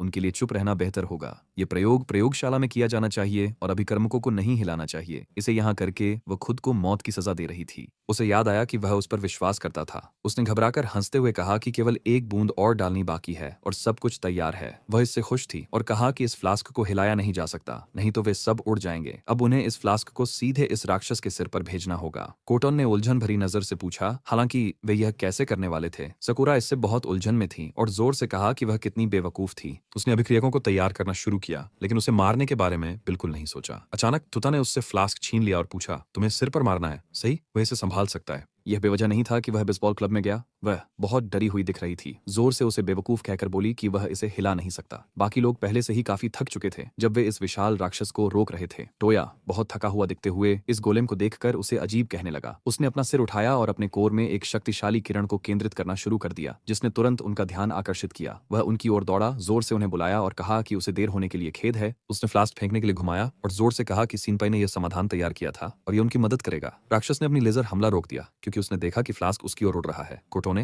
भ्रमित दिखते हुए उसे बुलाया और पूछा कि उसने क्या तैयार किया था। सकुरा भ्रमित दिखते हुए ने कहा कि उसने एक बहुत ही सरल वैज्ञानिक प्रयोग किया था। उसने ग्लिसरीन को नाइट्रिक और सल्फ्यूरिक एसिड के साथ मिलाया और अंत में नाइट्रोग्लिसरीन बना लिया। वह कुछ और कहने ही वाली थी कि उसी समय एक शक्तिशाली विस्फोट हुआ जिसने राक्षस का सिर नष्ट कर दिया। जो हुआ उससे हर कोई बेहद हैरान था और कुछ सेकंड के लिए उसे समझने की कोशिश कर रहा था। केवल गोलेम का निचला हिस्सा बचा था और टोया ने पूछा कि अभी क्या हुआ। तुता ने बहुत डरे हुए चेहरे के साथ मुड़कर पूछा कि यह क्यों फटा। सकुरा ने भ्रमित नजर से कहा कि यह तो सिर्फ नाइट्रोग्लिसरीन था जो आमतौर पर डायनामाइट बनाने के लिए उपयोग किया जाता है। शायद यही कारण है कि यह गोलेम के साथ हुआ। वह इससे और भी ज्यादा डर गया और जोर से पूछा क्या वे यह पहले नहीं कह सकते थे। टोया ने गोलेम के साथ जो हुआ उसे देखा और कहा कि विस्फोट एक काफी अप्रत्याशित निर्णय था। उसके पास यह समझने का समय भी नहीं था कि क्या हुआ। उसने उसे बुलाया और कहा कि वे जीत गए, बेशक, लेकिन यह उसने एक दोषी नजर के साथ कहा कि वह ऐसी चीजों का सहारा केवल आपातकालीन मामलों में ही लेगी। एमसी चुपचाप सीढ़ियों की ओर चला और उसने उसे देखा और यह नोटिस किया। वह उसके पास दौड़ा, आवाज दी और पूछा कि वह कहाँ जा रहा था। वह कुछ और कहने ही वाला था लेकिन सीढ़ियों की ओर देखा और पूछा क्या छोटे गोलेम धूल में बदल गए। उसने शांतिपूर्वक कहा कि विस्फोट के बाद उसने उन्हें दरवाजा पीटते हुए सुनना बंद कर दिया, इसलिए उसने जांचने का फैसला किया। उसने आश्चर्य से पूछा यानी वे बड़े गोलेम की मृत्यु के बाद गिर गए। उसने उसे देखा और कहा कि उसे खुद भी तर्क नहीं लगा, लेकिन यह इतना महत्वपूर्ण नहीं था। वह वापस गया, सकुरा को बुलाया और पूछा लेकिन जो महत्वपूर्ण था वह यह था कि क्या उसने फोन को ठीक करने के लिए सभी गायब हिस्से ढूंढ लिए। उसने सहमति जताई और कहा कि उसके पास सब कुछ है। उसने कहा कि वह उन सभी को बचाने के लिए भी आभारी था। वह इस पर शर्मिंदा हो गई और कहा कि इसमें कुछ गलत नहीं था। टोया ने कहा कि यहाँ रहना सुरक्षित नहीं है, उन्हें भाग जाना चाहिए इससे पहले कि वह अपनी बात पूरी कर पाता, क्योंकि कोटोने ने साइटो के चेहरे पर मारा और कहा कि वह बस एक भयानक व्यक्ति है। उसने उलझन भरी नजर से जोर से पूछा वह ऐसा कैसे कह सकती है। उसने उसे बचाने के लिए सब कुछ किया। वह उससे मुड़ गई और कहा कि वह अब उसे जानना भी नहीं चाहती और उसे उसके पास आने की अनुमति नहीं है। टोया ने इसे हैरान होकर देखा और पूछा कि क्या हुआ था, उनके बीच क्या हुआ। अचानक वह दौड़ता हुआ आया और भ्रमित नजर के साथ जोर से चिल्लाया। वह इस बारे में चिंतित हो गया, उसे जोर से पुकारा और पूछा कि वह कहाँ भाग रहा है। इमारत में अभी भी राक्षस हो सकते हैं, क्या वह उसे सुन भी सकता था। साइटो ने इसका जवाब नहीं दिया, खुद को एक अंधेरे कमरे में बंद कर लिया और पूछा कि यह सब उसके साथ क्यों हो रहा था। वह हमेशा से सिर्फ उसकी थी। उसने रिकुटो को याद किया और कहा कि यह सब उसी की वजह से था, उस अजीब को मरना ही होगा। उसने बक्सों को लात मारी और जोर से पूछा कि वह बस मर क्यों नहीं जाता। उसका ध्यान एक ताबूत की ओर गया जिसके ढक्कन में एक चाकू और एक नोट फंसा हुआ था और उसने पूछा ये क्या बकवास है, यहाँ ताबूत क्या कर रहा है। उसने चाकू निकाला, लॉन्चर लिया जिस पर लिखा था कि यह सील है, छूना नहीं। इसके कारण ताबूत का ढक्कन खुलने लगा और उसने पूछा इसका मतलब क्या है। वह बहुत डर गया जब उसने एक कंकाल को देखा जो उसे देख रहा था। टोया गलियारे में उसे ढूंढते हुए चल रही थी और कहा कि वे यहाँ से बहुत पहले चले गए होते अगर वह भागा नहीं होता। उसने फिर से उसका नाम पुकारा और पूछा कि वह कहाँ है। साइटो उनके पास आया, खुशी से माफी मांगी और कहा कि वह यहाँ है। वह उसकी ओर मुड़ा और पूछा कि वह आखिरकार कहाँ था। आखिरकार उसने उसे यह स्पष्ट रूप से बताया था, यहाँ अकेले रहना खतरनाक है क्योंकि हर जगह राक्षस हैं। उसने फिर से माफी मांगी और कहा कि वह अपने व्यवहार से बहुत परेशान और शर्मिंदा था। वैसे उन्होंने सब कुछ ले लिया, वे क्यों आए, शायद यहाँ से भागने का समय आ गया है। उसने सहमति जताई लेकिन उसे उलझन भरी नजरों से देखा और कहा कि वह बहुत खुश था। ताकेशी ने उसे सावधानी से देखा और सोचा कि शायद वह केवल कल्पना कर रहा था, लेकिन किसी कारणवश उसने अपनी पीठ के पीछे कुछ अशुभ होने की उपस्थिति को तीव्रता से महसूस किया। कुछ समय बाद वे होटल पहुंचे और टोया ने कहा कि वे यहाँ हैं। सकुरा ने कहा कि पहले वह वास्तव में वहां नहीं जाना चाहती थी, लेकिन अब यह घर जैसा लगता है। वे अंदर गए, उसने फोन ठीक कर लिया और उसने आश्चर्य से जोर से पूछा क्या वह सच में नेटवर्क से जुड़ पाई। उसने ब्राउजर में जाकर कहा कि वह सही थी, इंटरनेट काम कर रहा है। टोया ने खुशी से उसे बुलाया और कहा कि यह अविश्वसनीय है। उसने मुस्कुराते हुए कहा कि यह उतना मुश्किल नहीं था जितना लग रहा था। नायक ने उसे फोन किया और पूछा कि क्या जीवित बचे लोगों से कोई संदेश या शायद निकासी के बारे में जानकारी है। उसने कहा कि उसे थोड़ा इंतजार करना चाहिए, वह पहले से ही सब कुछ देख रही थी। तो उस दिन के बाद ऑनलाइन कोई और संदेश प्रकाशित नहीं हुआ।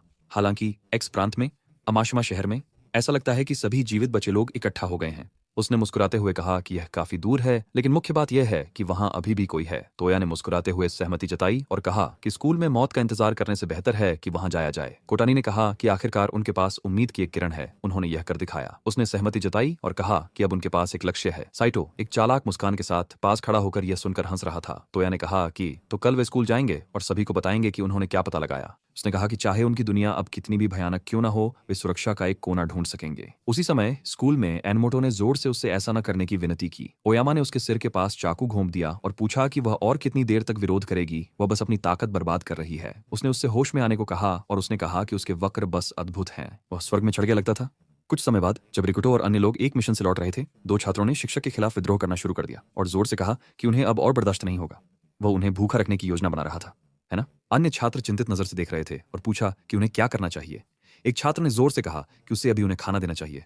उसने नाखुश नजर से उनकी ओर देखा और कहा कि उसने उन्हें बताया था कि खाना नहीं है। दूसरे छात्र ने उस पर विश्वास नहीं किया और जोर से कहा कि उसे यकीन है कि उसने कहीं छुपा रखा है। उन्हें अब और बर्दाश्त नहीं था। उसे जो पता था वह कहना था, अन्यथा वह पूरा नहीं कर पाया क्योंकि ओयामा ने बहुत नाखुश दिखते हुए कहा कि उन्हें दोनों को चुप रहना चाहिए। वह उनके स्वार्थी व्यवहार को सहन करने का इरादा नहीं रखता था। वह एक शिक्षक था और उसके शब्द अंतिम थे। छात्रों का काम था कि वे उसे बिना सवाल किए माने। ताकेडा ने नाराजगी भरी नजर से पूछा, क्या वह उन्हें बेवकूफ और आज्ञाकारी पशु समझता है? उसने जोर से उसे अपमानित किया और उसके चेहरे पर मुक्का मारा। शिक्षक फर्श पर गिर गया और उसने कहा कि अब उसे स्टोर रूम की चाबी देनी होगी। उन्हें यकीन था कि वह उसके पास है। उसने देखा कि शिक्षक उठने लगे। उसे जिद्दी कहा और पूछा, क्या वह फिर से उठ रहा है? उसने उसे लात मारने के लिए हाथ घुमाया और जोर से कहा कि उसे आखिरकार गिर जाना चाहिए। छात्र बहुत हैरान हुए जब ओयामा ने एक बुरी मुस्कान के साथ उसे चाकू मार दिया। छात्र इस पर बहुत हैरान हुए और पूछा, क्या उसने सच में उसे मार डाला? वह एक बैट लेकर छात्र की ओर बढ़ा और कहा कि उसने उन्हें शिक्षकों की बात सुनने के बारे में चेतावनी दी थी, नहीं तो उससे उनके खिलाफ अनुशासनात्मक कार्रवाई करनी पड़ेगी। उसने डर से देखा जब उसने चाकू घुमाया और जोर से उसे रुकने के लिए कहा। कुछ समय बाद वह एनोटो को कंधे पर उठाए हुए गलियारे से हंसते हुए चला। वह ऑफिस में दाखिल हुआ और जोर से कहा कि वह वापस आ गया है। उसने एक दूसरे के पास बैठे डरे हुए छात्रों की ओर देखा और पूछा कि वे सब कोने में क्यों सिमटे हुए हैं। उसने उसे फर्श पर फेंक दिया और इससे छात्र और भी डर गए। जैसा कि ट्रैक और फील्ड क्लब के सदस्य से उम्मीद की जाती है, उसका शरीर शानदार और टोन्ड है। वह बहुत डरी हुई नजर के साथ फर्श पर रेंगने लगी और डर के मारे कांप रही थी। वह छात्रों के पास गया और कहा कि उसने तय किया है कि सहारा अगली होगी। वह इससे बहुत डर गई। जोर से शिक्षक से रुकने के लिए कहा और कहा कि रिको उससे कहीं ज्यादा सुंदर है। वह इससे नाराज हो गई और पूछा, क्या उसने उसे फंसाने का फैसला किया है? इसके बाद भी उसे दोस्त कहा जाता है। उसने जोर से कहा कि उसे चुप रहना चाहिए और जैसा कहा गया है वैसा ही करना चाहिए। ओयामा ने चाकू को फर्श में घोंप दिया जिससे वे बहुत डर गए। उसने डरावनी नजर से उनकी ओर देखा और पूछा, वे शिक्षक की बात मानेंगे? सही। उन्होंने सहमति जताई और छात्र ने डर भरी आवाज में सुनने के लिए कहा। उसने उसकी ओर देखा और पूछा, क्या हुआ?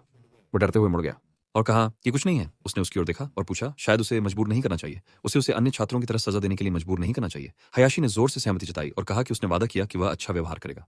शिक्षक हंसे, उसकी प्रशंसा की और कहा कि शिक्षक के साथ ऐसा ही व्यवहार करना चाहिए। उन्होंने कसहारा का हाथ पकड़ा और कहा कि अब उनके जाने का समय हो गया है। उसने जोर से मना कर दिया और कहा कि वह कम से कम किसी से उसे बचाने की भीख मांग रही थी। कमरे में बैठे छात्र को विश्वास नहीं हुआ और उसने सोचा, ये दुनिया ऐसी क्यों हो गई? छात्रा ने जोर से विनती की कि उसे जाने दिया जाए और पूछा, क्या उसे पता भी है कि वह क्या कर रहा है? वो उसके रवैये पर गुस्सा हो गया, उसके चेहरे पर थप्पड़ मारा और जोर से कहा कि उसके लिए वह एक शिक्षक था। उसने उसके बाल पकड़ लिए और कहा कि उसे अतिरिक्त कक्षाओं के लिए रखा जाना चाहिए। उसने सोचा कि यह दुनिया धरती पर स्वर्ग बन गई है। डरी हुई छात्रा ने बिल्कुल विपरीत सोचा। उसने सोचा कि दुनिया का अंत हो गया है और कई लोग अपनी जान गंवा चुके हैं। वह संतुष्ट चेहरा लिए गलियारे में चला और सोचा कि दुनिया सच में खत्म हो गई है, लेकिन वह अभी भी जीवित है। उसने शुरुआत से ही यह क्यों नहीं समझा? चूंकि दुनिया अब समाप्त हो रही थी, वह एक नई दुनिया का राजा बन सकता था। उसी समय नायक स्कूल पहुंचा। मुयामा ने खिड़की से यह देखा और पूछा कि क्या यह उसकी कार थी। वह इससे बहुत सतर्क हो गया और पूछा कि क्या वे वास्तव में लौट आए थे। वह कार से बाहर निकला और कहा कि वे आखिरकार लौट आए थे। तोया ने सहमति जताई और कहा कि उन्हें यहाँ आए हुए बहुत समय हो गया था। उसे यकीन था कि उनकी खबर से सभी खुश हो जाएंगे। छात्रा उन्हें देखकर खुश हुई और कहा कि वह बहुत खुश है कि वे जीवित हैं। शिक्षक ने नाखुश होकर पूछा, क्या वे सच में जीवित रह पाए? उसे क्या करना चाहिए? उसने बहुत चिंतित होकर सोचा कि वह इस स्वर्ग को नहीं छोड़ेगा। उसके राज्य में उनके लिए कोई जगह नहीं थी। टोया स्कूल के प्रवेश द्वार के सामने खड़ा हुआ और जोर से घोषणा की कि वे वापस आ गए हैं और दरवाजा खोलना चाहिए। उसे इस बात से चिंता हुई कि किसी ने जवाब नहीं दिया, जिससे कई सवाल उठे। मुयामा कार्यालय में लौटे, खिड़की से चिंतित नजर से बाहर देखा और सोचा कि सब कुछ बहुत बुरा था। उसने पूछा कि वे कैसे जीवित रहने में सफल रहे। आखिरकार वे उसके राज्य को नष्ट कर सकते थे। उसने छात्रों की ओर देखा और सोचा कि अगर उन्हें पता चला कि उसने कुछ छात्रों को दंडित किया है तो वह जीवित नहीं रहेगा। हालांकि उसे यह भी नहीं पता था कि वे किस हालत में आए थे। इसके अलावा उनमें से सबसे समस्याग्रस्त निशी और कुरोगाने थे। इसके अलावा वे अभी तक कुछ नहीं जानते थे और उसे दुश्मन के रूप में नहीं देखते थे। दूसरे शब्दों में, वह उन दोनों से छुटकारा पालेगा। फिर कुजो और ताचिबाना उसके गुलाम बन जाएंगे। वह आत्मविश्वास से उसके पास गया और कहा कि उन्हें उसकी बात सुननी चाहिए। उसने डरावनी मुस्कान के साथ रस्सी ली और पूछा, अगर वे अपनी जान की कीमत समझते हैं तो वे चुपचाप बैठेंगे, है ना? उसी समय तोया स्कूल की इमारत की ओर देख रहा था और पूछा कि क्या कुछ हुआ है। वो मुड़ा और पूछा कि उन्हें क्या करना चाहिए। एमसी ने गंभीर भाव से कहा कि उन्हें अंदर जाना चाहिए। उसने सुझाव दिया कि प्रवेश द्वार को टक्कर मारनी चाहिए, कोटोन को स्टीयरिंग संभालना चाहिए। वह इससे बहुत हैरान हुई और पूछा कि क्या वह बिल्कुल निश्चित है। उसने उलझन भरी नजर से उसकी ओर देखा और पूछा कि क्या यह बहुत ज्यादा कठोर है। मुयामा ने दरवाजा खोला और कहा कि वे बहुत ज्यादा घबरा रहे थे। वे बहुत खुश था, वे सभी सुरक्षित थे, उन्हें वह मिल गया जिसके लिए वे जा रहे थे, है ना। टोया उसके पास गया, सहमत हुआ और कहा कि उन्होंने फोन ठीक कर लिया और कुछ खाना भी ले लिया। रास्ते में वे कुछ बचे हुए लोगों से मिले। तुता ने उसे बुलाया और कहा कि वे लंबे समय से नहीं मिले थे। वह खुश था कि वह ठीक है। शिक्षक ने नाखुश नजर से पीछे देखा और सोचा कि उन्होंने एक और भूखा मुंह लाया है। अगर वे लड़की को लाते तो बेहतर होता। उसने उनकी ओर मुड़कर माफी मांगी और कहा कि उसे भी उन्हें देखकर खुशी हुई। उसने सोचा कि उन्हें सबसे मजबूत लोगों से पहले निपटना चाहिए। उसने कुरोगाने और निशी को बुलाया और कहा कि वैसे अंदर जाने से पहले वह उनसे कुछ चर्चा करना चाहता है, उन्हें बात करने के लिए अलग हटना चाहिए। तोया ने पूछा कि क्या वह केवल उनसे बात करना चाहते हैं, क्या यह बेहतर नहीं होगा कि वह सभी से बात करें। वह थोड़ा भ्रमित था और कहा कि एक छोटी समस्या हो गई थी और उसे उनकी राय की जरूरत थी। उसने पूछा कि अगर ऐसा था तो वह सहमत था, लेकिन उसके बारे में क्या। रिकुटो ने शांत भाव से कहा कि उसे भी कोई आपत्ति नहीं थी।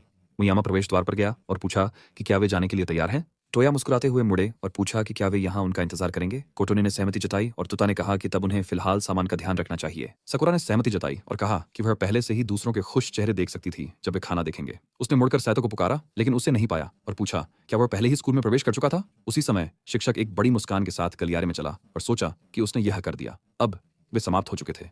तोया ने उसे पुकारा और पूछा कि वे कहाँ जा रहे थे। उसने उन्हें डरावनी मुस्कान के साथ देखा, माफी मांगी और कहा कि अभी भी थोड़ा बाकी है। उसने सोचा कि बंद जगह में वह अपनी धनुष के साथ कुछ नहीं कर पाएगा। वह इन मूर्खों को अपने राज्य को नष्ट करने की अनुमति नहीं देगा। वह कार्यालय में गया और कहा कि उन्हें यहाँ आना चाहिए। उसने अंदर देखा और पूछा क्या यह एक बहुत साधारण कार्यालय नहीं है। तो वह किस बारे में बात करना चाहता था। मुयामा आग बुझाने वाले यंत्र के पास गया और कुछ कहने लगा, उनका ध्यान भटकाने के लिए। उसने एक अंगूठी निकाली और उनकी दिशा में अग्निशामक यंत्र का छिड़काव करने लगा। वे इससे भ्रमित हो गए और वह जोर से हंसने लगा। वह उनके तरफ चाकू लेकर दौड़ा और जोर से उनकी मृत्यु की कामना की। अप्रत्याशित रूप से नायक दौड़कर आया और उसे एक पाइप से मारा, जिससे उसके हाथ से चाकू गिर गया। शिक्षक इस घटना से हैरान थे और उन्होंने गंभीर भाव से कहा कि शायद उनकी बुरी भावना सही थी। उन्होंने सोचा था कि ऐसा हो सकता है, लेकिन उन्हें उम्मीद नहीं थी कि वे फिर भी निर्णय लेंगे। उन्होंने जोर से पूछा कि उसे कैसे पता चला कि वह उन पर हमला करने का इरादा रखता था। उसने शांति से कहा कि उसकी बाईं आस्तीन पर खून का निशान था। यह इंसानी खून है ना। उनके जाने से पहले उसके कपड़ों पर कोई निशान नहीं थे। जब वे बाहर थे वे सोच रहे थे कि वे कैसे कर रहे हैं। हालांकि